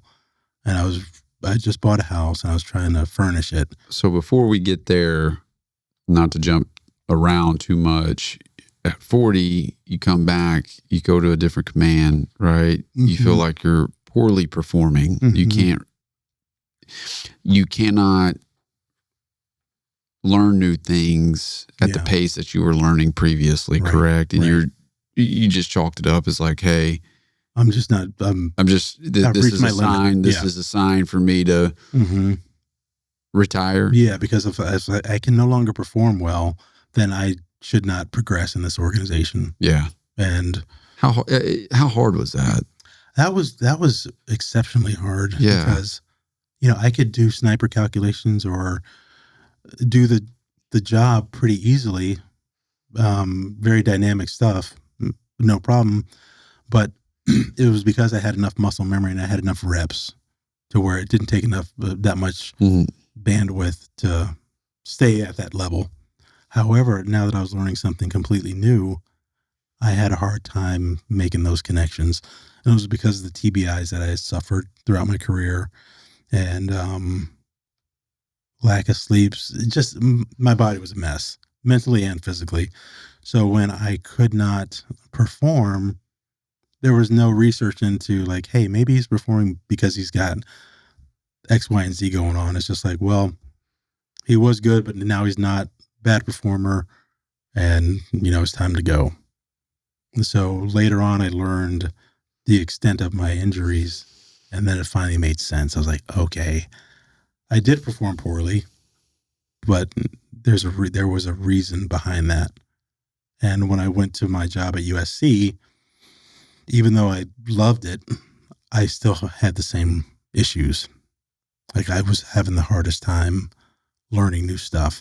And luckily, my boss gave me a job to do. And he said, hey, Mark, we're building this program and it's a quick turn, right? And he's like, you need to get this thing done. And I was like, yes, sir. He gave me the 5 W's, who, what, when, where, why, what budget I had and what product I needed to give him, right? So hard charger, put my head down. 2 months later, I have this beautiful package to the letter of what he wanted. Knock on his door, walk in his office and say, hey, boss, here you go. Here's my project. Sorry, I'm a little bit late.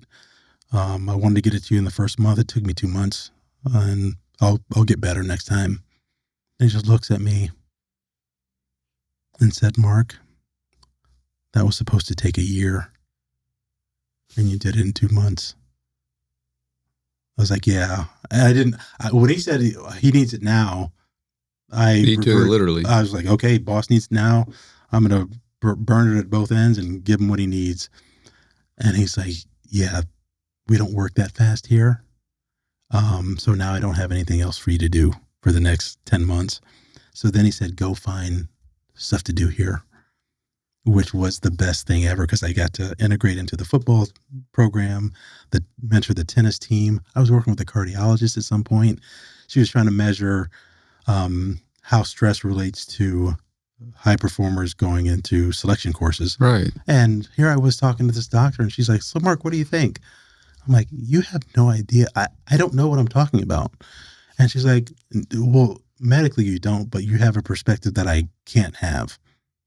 I don't know what it's like to go through Hell Week or to reach your max and push through that.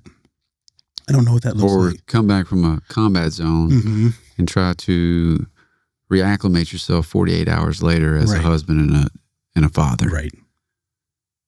So, and that's the first time outside of the SEAL community that I was valued for something other than being a SEAL. They're like, hey, you bring a lot to the table.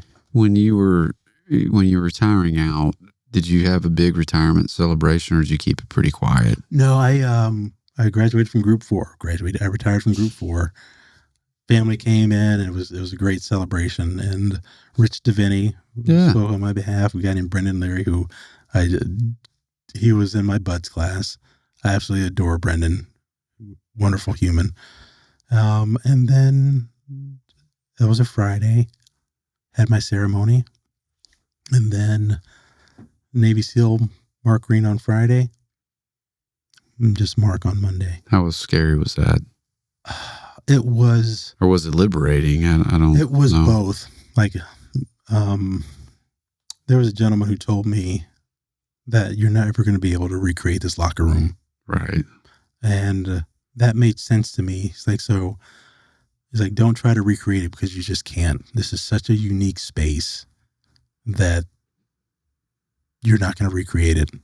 So in my mind, that made sense. So I was like, wherever I go next, recreating this locker room is not how I'm going to approach this problem. Or and do you feel that's what guys struggle with a ton when they transition out of a community like yours? I do, because so many of the guys, everything about their being becomes... It's their identity. It's their identity. It's their everything. So when you're retired instead of just retire, because at some point you have to go away, right? You age out or whatever. Right. But the fear of that transition to say, hey, I'm valuable in other ways. I have the skill set, but I can leave the comfort zone and the umbrella of special operations and go out and do something else.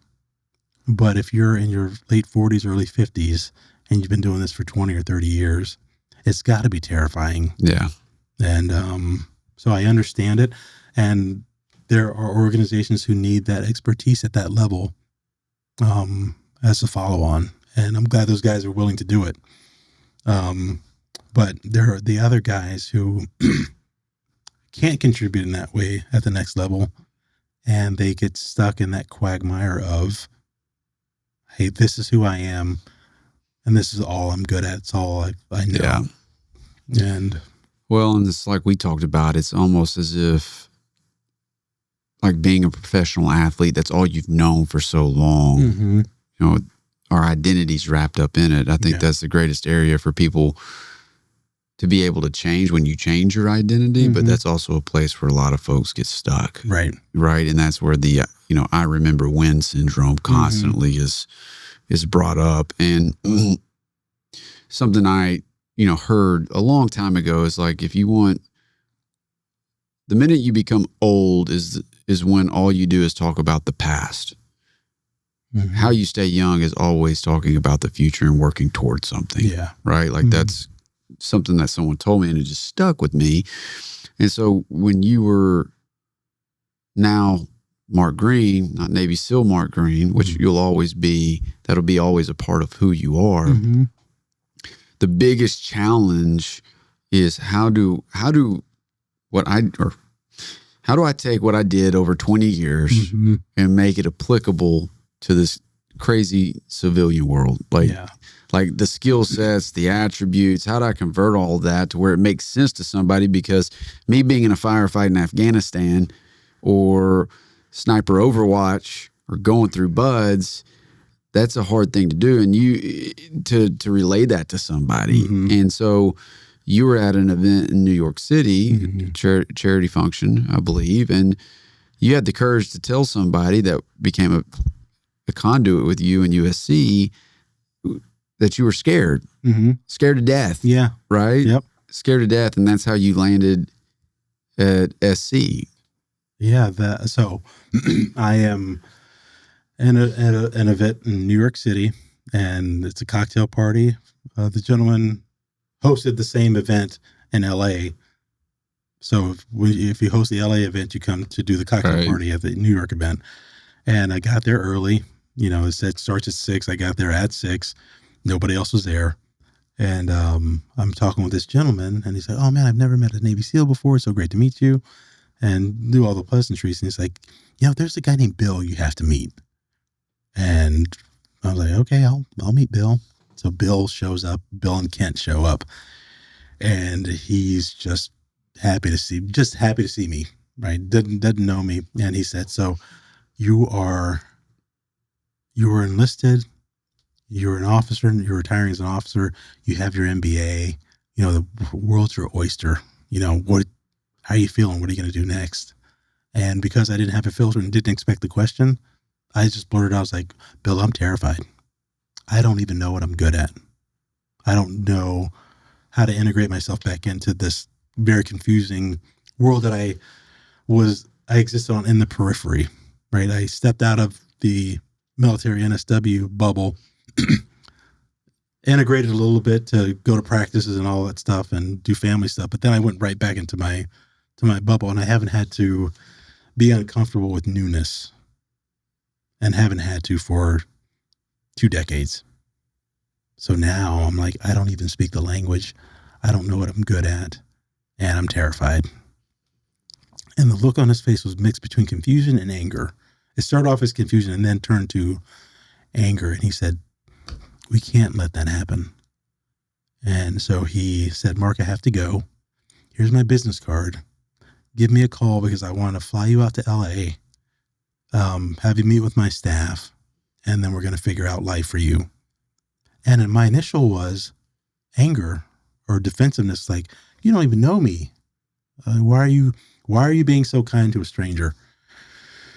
And so night went on, and that card was burning a hole in my pocket. I looked at it several times, and then I went home, left New York, went back to Virginia, and left the card on the table. And it's just like getting bigger. And finally I'm just like, I was applying for the FBI, and that process was taking forever. And that card was just sitting there. So I pick up my phone and just call, say, "Hey, Bill, I don't know if you remember me. We met a couple weeks ago. Name's Mark Greene." He's like, "Mark." And I was like, "I'm going to take you up on your offer to come out to LA. He's like, "Can't wait to see you. My assistant's going to take care of everything." And I just look at the phone, still confused, like, why would you be so nice? To just later find out that that's just how he gives back. His father was a fighter pilot in World War II. He'd made his money in banking and real estate. Mm-hmm. And he just has the desire and the ability to help. And that's all he wanted to do. So I pack up my pride, pack up my bags, fly out to LA, and meet him. And he's just giddy again. He's like, "Oh, I'm so happy you're here." I'm like, what is wrong with this guy being so happy that I'm around, And it was just very genuine. So I'm there for a week. And as I'm talking to him on Wednesday, he finally says, "Mark, you have a really great resume." And just jokingly, I was like, "Well, it's about damn time. I've been out here for 3 days. And about time you look at the damn thing." And he's like, No.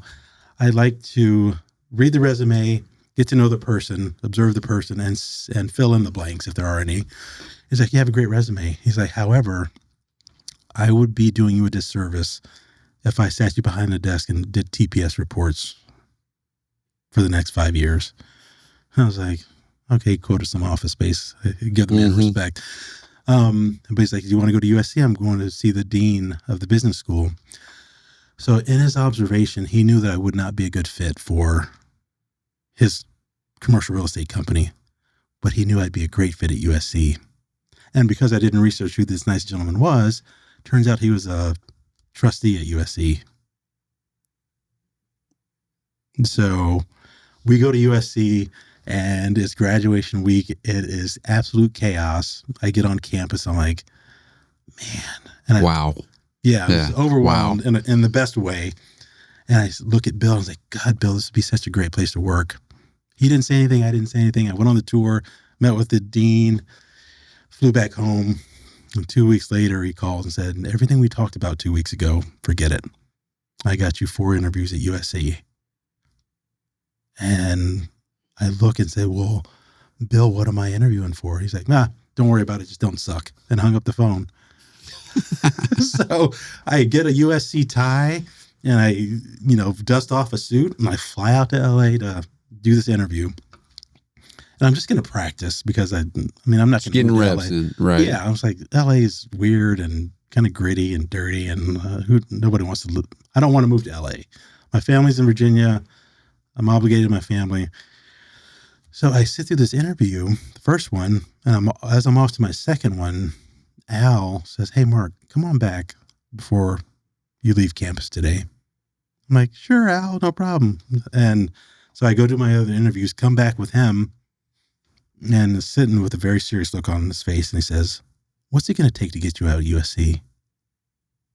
And in my ignorance, I didn't realize he's offering me a job. Mm-hmm.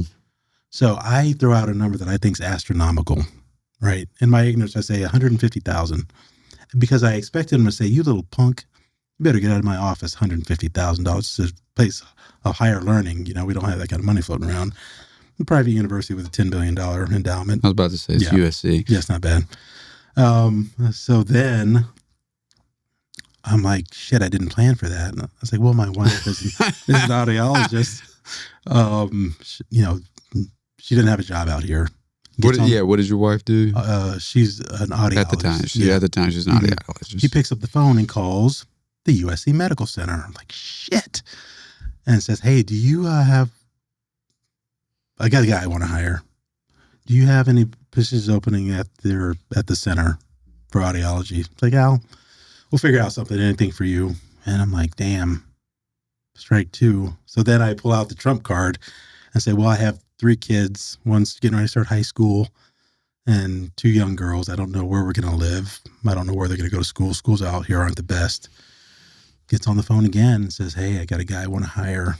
Do you have a scholarship at this one school for boys and the school for girls? They're like, yeah, Al, anything for you. Just let me know what you need. Hangs up the phone and said, are we good? I was like, yes, sir, we are good. I was boxed in 100%. Let me guess, though. She didn't want to come. She didn't want to go. And initially refused to come out. Mm-hmm. So Bill's like, hey, just have her come out and see LA and see if she likes it. And she just wasn't about it at all. Was that the final straw with the marriage? Yeah, that was the final straw. Did you just feel she was going to leave me anyway? Right. She was when you were leave anyway. When you were at this place in your life, which that's a very, very rare thing to get an opportunity like that. Right. In that short amount of time, too. Were you deflated? Were you deflated, or were you dealing with any type of, I don't know, depression or anything that, I don't know, you were wrestling with that was prohibiting, I guess, what I'm trying to say here, that was prohibiting you from trying to repair anything with her? No, I was always in repair mode. Were you? Okay. Yeah. Does that make sense what I'm asking? Yeah. Okay. So there were things going on, but I was never not fighting for the relationship. Gotcha. And so when the opportunity came out, she came out to LA, she would not like it, no matter what happened. Just not what, it wasn't her, well, maybe it wasn't her scene. Maybe her mind was already made up. Right. To where it was going to be a disaster even if you got her out there. Mm-hmm. She had this mosaic of what life was going to be like after the Navy. Right. And it didn't fit. And I get it. It was one more deployment, one more mission. I get it. So I called Bill and say, hey, Bill, look, Mama's not going for it, so I'm not going to be able to take the position. And he sighs on the phone. He's like, how about this? how about have her come back out, pick any house in Los Angeles. I'll give you a low interest loan. Stay here for 5 years. The house is yours. So I said, are you serious? He's like, yeah, I'll drop the paperwork right now and I'll fly you out. Hang up the phone, elated. Right? I was like, hey, salary's good. You're going to have a job. The kids, we're going to be able to live in LA and figure things out. And because I knew it was something great was going to happen. Mm-hmm. I didn't know what that great thing was, but I knew it was something. So I said, you are not going to believe what just happened. Bill said XYZ. And she's like, I don't really want a low interest loan. And I'm just like, I'm going out there because I still have to put food on the table. I hope you join me. But at the end of the day, there are no jobs here. Her dream was for me to be a teacher, which good on teachers. Mm-hmm. I would not have been a good teacher. I mean, I would have been. You're a great sniper instructor. Yeah, I would have been a good teacher, but I would not have been fulfilled in any way. Fair enough. Yeah. And Fair I knew enough. that this job would be fulfilling. She was going to do the same job that she was doing in Virginia, just transplant out in LA. So for me, my very Spock binary logical brain was, hey, we can still survive, stay together as a family, weather something new for a little bit of time until something else pops up. But your lifestyle doesn't change. The kids' lifestyle doesn't change. And oh, by the way, if I stay at USC for 2 years, 2 or 4 years, the kids go to USC for free as an employee if they get in. That's $300,000 for a 4-year education back then. Right. 3 other kids. But still, I mean, that's $1 million. That's $1 million. So everything was just like, okay, I can still protect and provide. I can provide an education for my kids, greatest gift, and they can come out top-rated education for free, basically. You get to work, I get to build a new career, get new skills, and then I can take those anywhere. And she's just like, no, I'm good. I'm staying here. So I was like, we're at an impasse, and I'm going to take the job. And I made in my mind, I made a family decision, and it seems like she made an individual decision. right. And those two things couldn't work. So When you got out to USC, a lot's going on in your Mhm. life. yeah, And there's a lot of undercurrents going on in your life. You found your tribe, mm-hmm. which is a big part of the process after retiring out of the Navy, right? Yeah. Is finding that tribe, and you found USC, which is great. You got this job, but you're out there alone a lot Mm-hmm. in isolation. yeah, All right. And I know cycling is therapy for you mm-hmm. in a lot of ways, and you had your quote unquote path that you would always ride and work things out. But there was a point in time though, Mark, that you felt like it wasn't worth you moving forward with your life. Mm-hmm. Right? Yeah. Like, when did you hit that proverbial rock bottom though? I think it was 2018. It was 18. Yeah. And I had the incident in Home Depot. Yeah, well, we had mentioned it earlier, but we didn't really take a deep dive into the Home Depot incident with your kids. Yeah. So I'm in Home Depot furnishing my new house because she's filing for divorce, and I bought a house down the street so my kids could just walk to my house. This is back at Virginia Beach. This is back in Virginia Beach. Mhm. So I have my red notebook where I have all my stuff, and I have the list and the measurements of the windows and all that stuff. And I go to the aisle and I go down my list and I pull everything on the list. And then I look at the list again. So I put everything back. And then because for some reason I can't connect those dots. I do that 10 times. And Cole, if I would have grown roots and still been in Home Depot today, if my daughters were not there, my 10-year-old looks at me and says, Dad, are you okay? and the level of confusion that I felt. And I said, no, honey, I can't solve this problem. So she goes down the list, gets everything, and doesn't check with me. We just go and check out. And she knew to that point that something wasn't right. And I knew something wasn't right. So that was the beginning. And then I go back out to USC, and I'm just not thriving. I love where I am. I love what I'm doing, but I'm not thriving. I'm not doing great at my job because I'm trying to learn a new skill set, but I'm having a hard time learning new stuff. And I am in a new city. My family's falling apart, and I started grad school, because what do you do as a SEAL when the chips are down? You pile on more stuff. Right. So then Power through, added one more thing. And so I'm not good at any one thing. And then I feel like I'm a burden.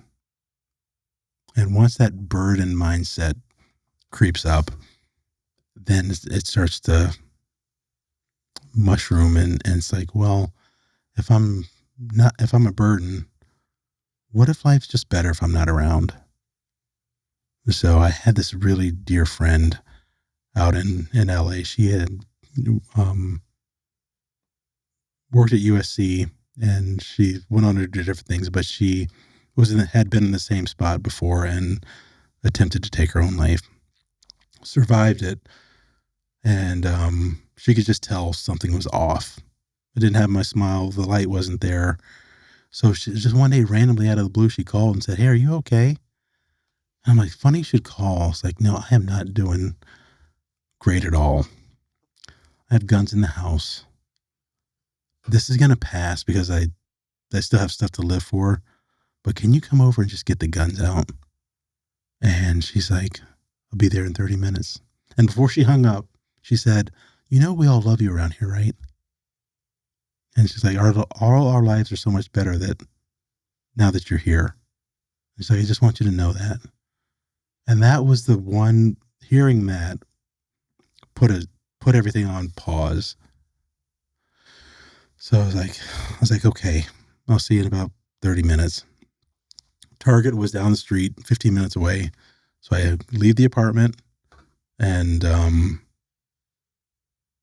walk down 15 minutes to Target, mill around smartly for a few minutes, and then walk on back.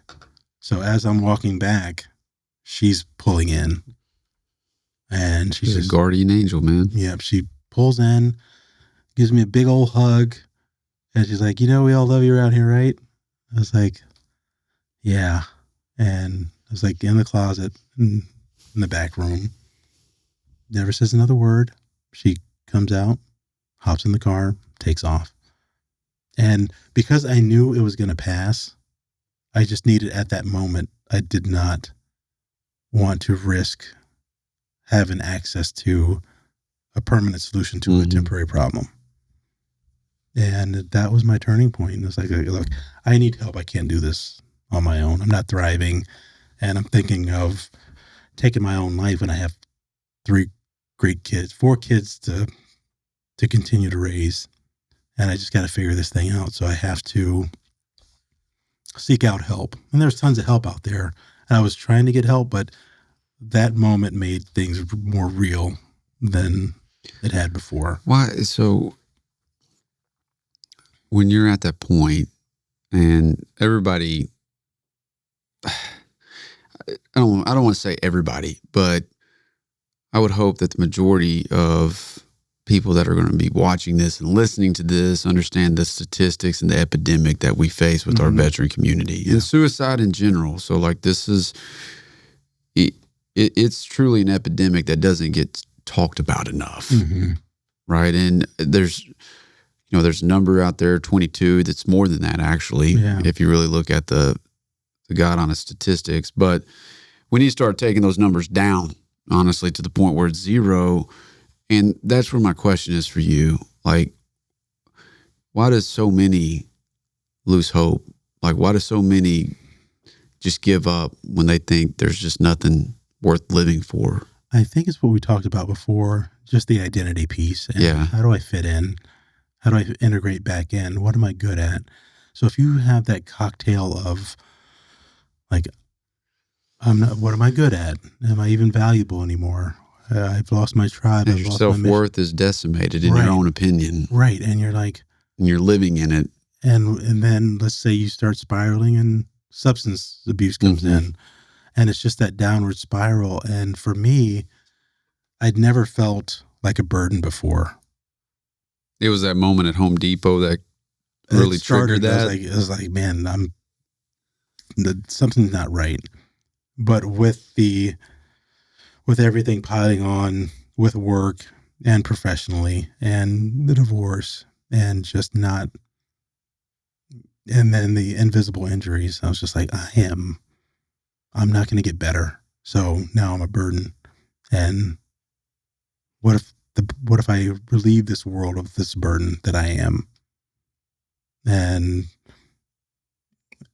almost immediately I thought of my kids. I'm like, wait a second, I can't leave my kids behind. They're 14, 16, they're 16 or 14, 10, and 8. I was like, I can't leave these guys behind. And that's when I knew it was going to be okay. But just the fact that I had gotten to that level was scary. Do you find too, like, Mark, coming from a community that is a bunch of hard chargers, right? Like, asking for help. Yes, you ask for help in a team setting, but just raising your hand and saying, you know what, guys, I'm not okay. I mean, is that a hard thing to do? Is to reach out to one of your boys and say, listen, man, I'm struggling right now? No, because my friend Ryan has been my best friend since 1990. He's always in the background. We're always checking in on each other. Now, was he a team guy with you, or was he now? No, this is your best friend from back home, right? And he's been such a dear friend, and a level that you can't replicate because we've got so many years together, 30, 35 years of friendship. You know, we just communicate differently. So no matter where I was in the world, I always checked in on him. Hey, DeVoe, I'm in Iraq right now. And it's like, yeah, that's gunfire in the background. Are you doing okay? Right. And just another day here, man. Yeah. And equally, he checked on me. So I always had that sounding board. And just those connections that I had, him, my kids, and just the friendships and connections I made throughout life and at USC really started the healing process. And I always wear USC stuff because I see USC as the place that healed me. For whatever reason, they embraced me and said, hey, we love having you around, and we're going to get you fixed, and we're going to get you that new skill set, and we're going to get you back to normal. And you've experienced that, but so many others, when you're taught and trained not to tap into emotion, right? Like, and there's a good reason for that. For, it's obvious why there's a good reason to compartmentalize, focus on the mission. You had mentioned just, in Baghdad, in that instance, those two young men are hit by an IED, right? Changes their life forever. Right. Changes their family's life forever. And you have to shut the emotional side off and say, all right, guys, we've got another mission package. We got to focus on it. Yeah. I guess that's what I'm, you've been trained to keep your emotions at bay. And so it's extremely hard for somebody, and from what I've even seen myself, when they get out of the military, and this not just the SEAL community, just they've been downrange in all other branches, it's very rare to see someone that is willing to be vulnerable and share from the heart. Like, and this is even going into our law enforcement, to first responders, because you've been taught to say, hey, pack that shit away. this isn't the place to talk about that right now. So it builds over time. Right. And you outline in your book, which I'd never heard some of these terms in Unsealed, of course, isolation, but the cocooning, Yeah. sorry, not cocooning, cocooning, sorry, cocooning, indulgence, emergence, and resolution. Those were the things. Isolation, grief, yes. But the cocooning, is that basically what you're saying? What is different from cocooning than isolation? So, and I'm an introvert, and this works for me because I'm an introvert. I do my best work in isolation. I recover. Like, this is going to wear me out. This 4 hours that we're here. Oh yeah, I'm going to be completely wiped out. Oh no, if I have to socialize after this, I'm going to be a bag of assholes, right? While you smile and be Mark Greene. Yeah, but I'm going to be wiped out after this, so I'm going to need to go. I mean, it takes a lot of emotion to do something like this. So in order for me to be optimal and recover the right way, I need to isolate. So then as I isolate, I'm like, I can clear my head. And so you're recharging your battery. Right. Okay. And I do that in isolation. Some other people may need other people to do that. So then indulgence is, and this is when I'm doing something new. I engorge myself on information. So when you say indulgence, you're not meaning someone is pushing down maybe trauma with food. No. Like, or with the substance. This is all in my transition piece. Like, I'm going to be a professional something else. Okay. I see what you're saying. So you're in absorption mode. Right.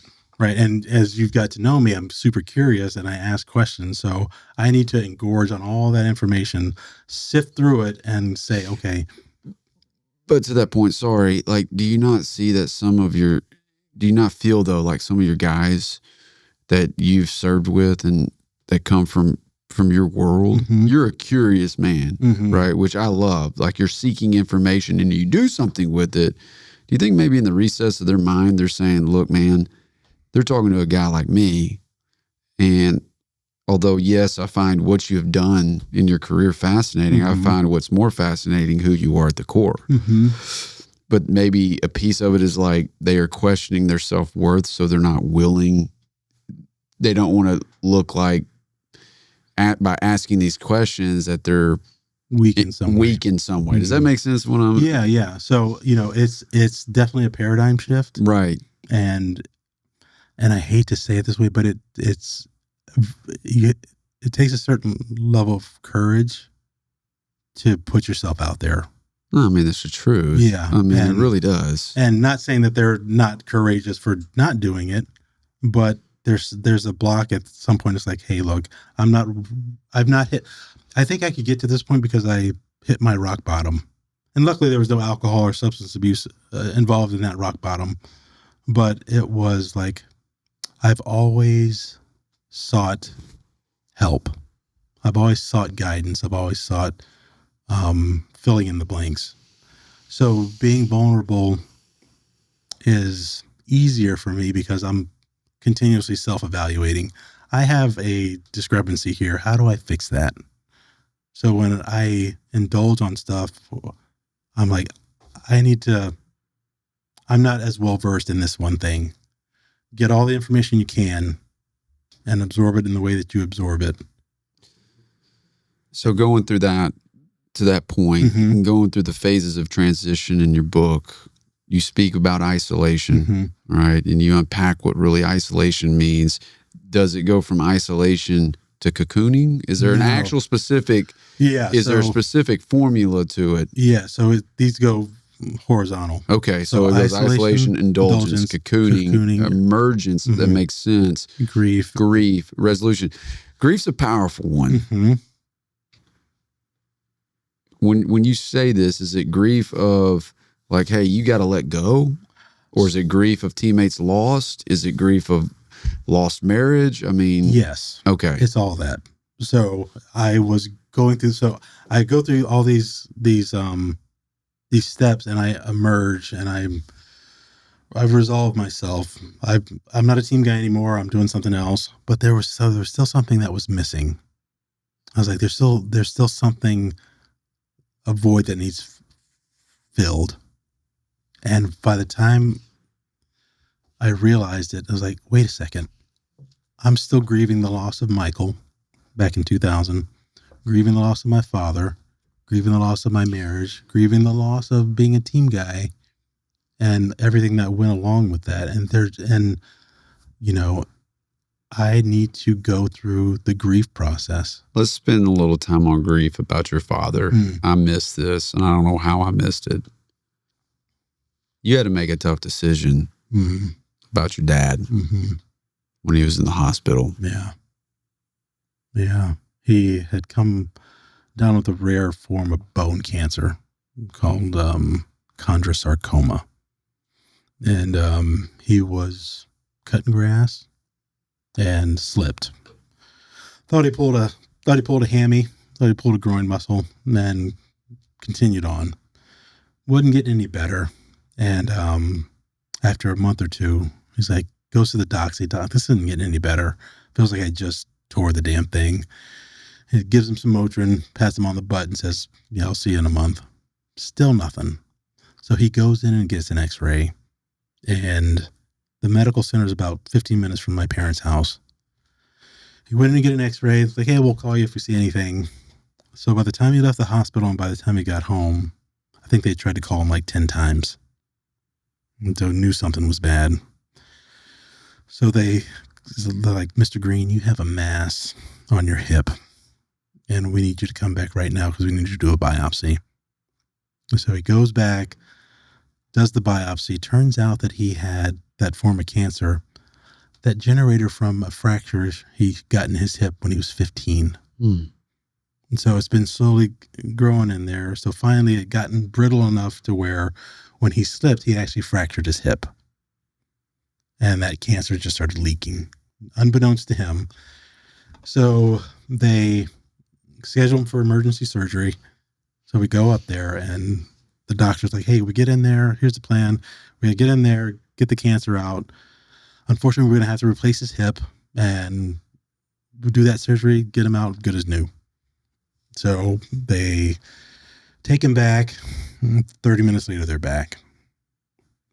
Now I'm like, that's bad. So they come up and say, "Okay, we got in there." And he's like, "Cancer is everywhere." He's like, "We're going to not only have to take his hip, but we're not going to replace his hip.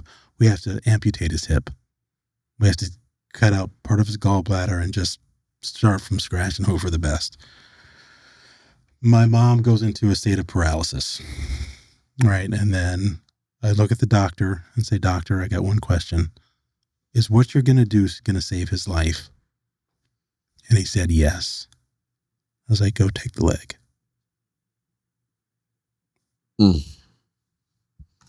You had to make the decision. And I had to make it right now. Yeah.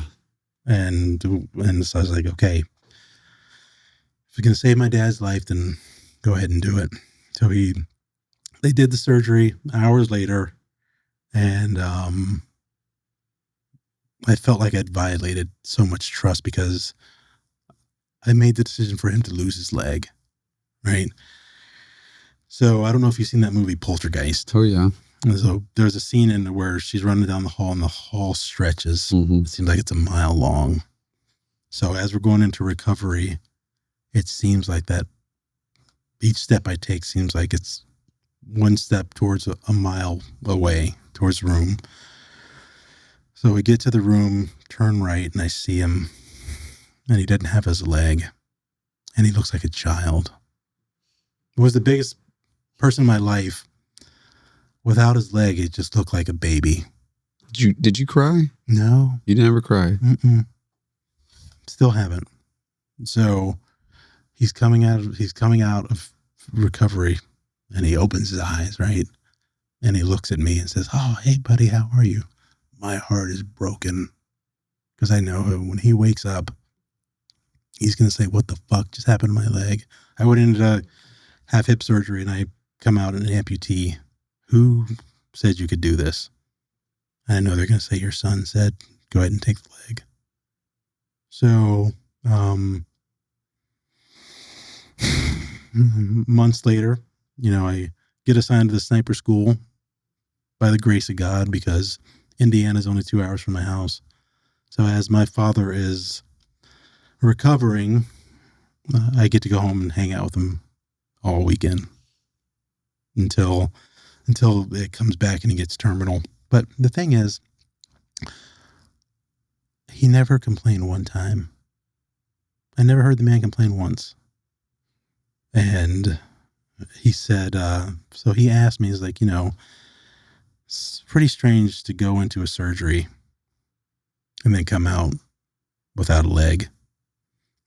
And I was like, yeah. And I was like, well, Pop, doctor came out and this is what he said. And I asked him the one question. I was like, Dad, I only asked him one question. I was like, is this going to save my father's life? And when he said yes, I said, do what you need to do. And he thanked me for the 6 months that I gave him.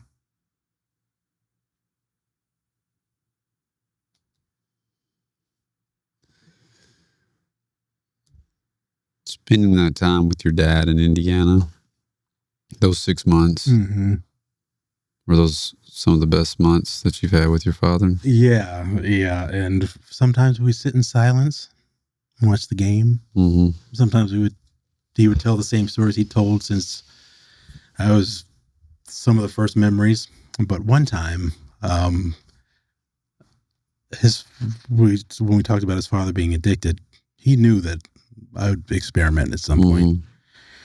And he never wanted to see anybody he knew and loved go through withdrawal again. So he one day pulls me aside and say, boy, I know you're going to get into stuff when you get older. He's like, if you ever try drugs, I will kill you myself. I'm like, damn. And I'm 9 or 10. And reaches into his pocket, pulls out a bullet. So reaches into his pocket. He's like, I'll kill you with this bullet. And he hands it to me and I grab it. And as I turn it over, it has Mark engraved on it. Holy shit. Yes. I'm just like, and to this day, I mean, the man's been dead since 2003. I'm terrified of like taking over the counter stuff. So he passed in 2003, which was at the same time. He never got to see me go to OCS. Never got to see you go to OCS. No. Just missed it. He died a week. He's born on June 21st, died June 14th, 2003. And that was 20, what? How long ago? 22 years ago. 22 years ago. Have you dealt with it? Like from the grief piece, have you dealt? I guess I have in my own way. In your own way? Yeah. No tears, though. Yeah, no tears. Mm-mm. When's the last time you've cried? Like cried? Oh, like ugly cried? Like ugly cried. Oof. Does Mark Greene ugly cry? Because you're a handsome devil. I mean, I can't argue with you on that. I can't remember. I think one of my kids got hurt and I teared up because I felt guilty. I mean, you see your kid hurt, you see your kid with a cold, but I can't remember. I don't think I've ugly cried. Is it in just going through, the phases? I'm sorry. All right. I'm sorry. In the book, I crashed on my favorite bike ride. Right. Going down a hill in Pasadena. Right. That's right. The car was coming up, texting, and I was not going to win that fight. And so I was like, either take the car head on or dump the bike and hope for the best. Dump the bike, skinned up, road rash. Major road rash. Yeah. So I had this emotional burden that I was carrying, and I had this physical burden that I was carrying, right? So I knew I couldn't carry both. So flew home because it was my daughter's birthday, and I promised her I'd make it home. I mean, I was suffering on the plane. Get home, we go to Great Wolf Lodge, and then we went to amusement park the next day. And they really wanted me to ride a ride with them, and I couldn't say no. So they picked a ride where you're dangling, your feet are dangling, so it wouldn't hit my wound. That ride hit that wound every single time. I was like, and I got off the ride, and if I could be pasty, I was pasty, right? And so I was like, hey kids, go to your next ride. I'll catch up with you. Right. And I was in so much pain physically that I concentrated. I went to a corner. I found a small little corner behind the vending machine.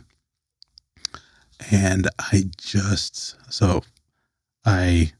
handled all my concentration went to the physical, and then the emotional that's when I ugly cried. I was in the fetal position on the ground at Busch Gardens, crying my eyes out. That's when I finally grieved. That was 2018. That's when the rebirth process started. That's when I could finally. And I went through these steps in chunks. So I would start my isolation. That would get interrupted. I would start my indulgence because I knew I had to leave USC at some point. I knew I had to work somewhere else. That got interrupted. Then all the stuff got interrupted. So finally I was able to go through the entire process. And then that one piece was still missing. And once I grieved that day on the floor, on the dirty ground at Busch Gardens, I finally was able to go through each of these 6 stages in conclusion, in sequence. And then I was just like, I'm ready to go again. So moved back to Virginia and started my new life back in Virginia because my kids needed me. Things were happening out of my control that needed to be rectified, and I couldn't rectify it back and forth. So I gave up my second dream job and moved back to Virginia, and it was the best decision to make. 1, because it was to take care of my kids, but 2, I would not have explored these opportunities that I have or met the people who Bobby demanded that I write a book. And he kept saying, Mark, you have a really interesting story. And, there are other pillars in our community that have great stories and have written great books and have gone to do great things. And I was like, comparatively speaking, I don't think my story is all that interesting. So I kept saying no. And one day Bobby called and was like, I am sick of hearing no from you. I've hired 4. Yeah, where's the yes guy that has said yes up to this point? I was like, I knew if I wrote this book, I'd be bearing my soul. Which it's scary, but right. It's such a profound read that I can recall it like that. That's when it sticks. Like with me, and I'm talking about from my own personal experience reading it, like when I first met you. Yeah. And Matt said, hey, no, you've got to talk to Mark.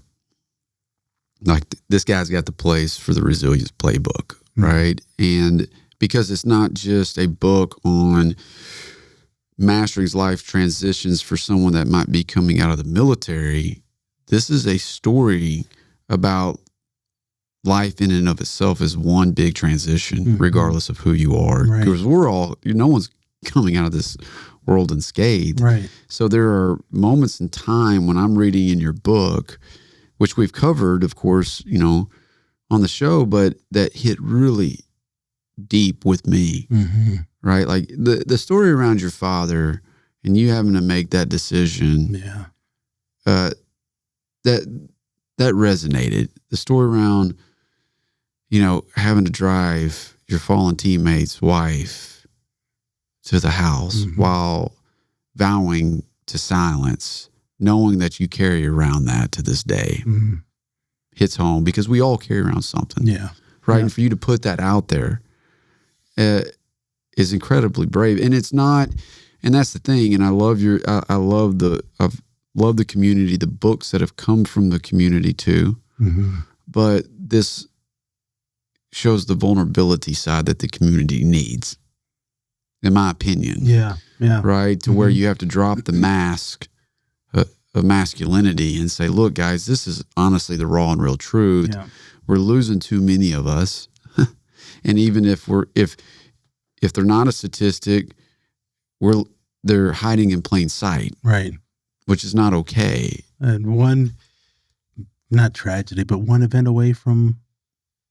Right. And and for you to put this out there takes a lot of courage. I mean, we've said that several times over the show.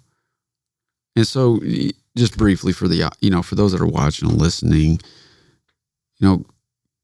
give a rundown. I mean, your story is absolutely incredible. It's powerful. And yes, you have a great story to tell. I know it takes a lot. It takes a lot of energy to do it. But as we're coming to a close, why did you write the book?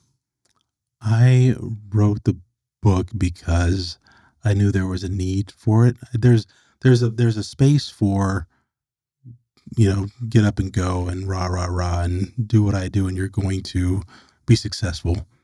But there's an entire segment of not only service members, but athletes who have committed their entire life to their craft and they're going to be a professional, something else, and they're not ready for it. Students graduating from college, they know the theory, but not the practice. And they're leaving their little bubble. And that transition's hard. Going from kindergarten to first grade, sixth grade to eighth grade to ninth grade, graduating high school, all those events are transition points. And no one talks about it. Right. Right. And nobody talks about it. And I realized that transition is a spectrum of different events. Most of my transitions have been like becoming a father, unbelievably rewarding, and will continue to be rewarding until the day I die. Writing a book and just exposing yourself 100%. And somebody's just like, with the hope that one of these stories resonates to somebody going through a transition. And just because I care about so many people and so many SEALs that I know and so many other people who they may not have identified as a transition point or what's a hiccup in their life. Just if they read a story or somebody reads this book and say, hey, Cole, or hey, Dave, or hey, Bill, you're going through this thing. And I think you should read this one story because it's going to touch exactly what you needed to touch. Well, it's definitely done that for me. And I know definitely do that for so many others that read it. And where can everybody find it and where can they find you? So they can find me at themarkgreene.com. That's my website, and you can find the book on Amazon, and you can find the audiobook on Audible. And if you get the book, please leave a review that fuels the algorithm, which gets the book out to somebody who may not necessarily be in the market for this book. But it's a worthwhile read, and even though it hits a lot of vulnerable points, it's fun. It's funny. Absolutely fun and funny. Yeah. It's just, we talked about the fun and funny too. Yeah. But yeah. But, and I wrote it because I wanted to leave something for my kids because that relationship is strained and no telling what could happen. And one day I could just not be here. I want them to have my highlights and highs and lows and just, this is who your dad was, cemented forever in the pages of this book in 277 pages. And I just want them to be proud of it. And it's something I want my dad to have been proud. If he would have read this, he's like, that's my boy. That's my boy right there. Man, I can't thank you enough for coming on the show. Oh, thanks so much. You're a real man in my book. I appreciate it, Mark. Absolutely. And Alex, behind the scenes over there, you're amazing. Thank you. Thanks, Alex.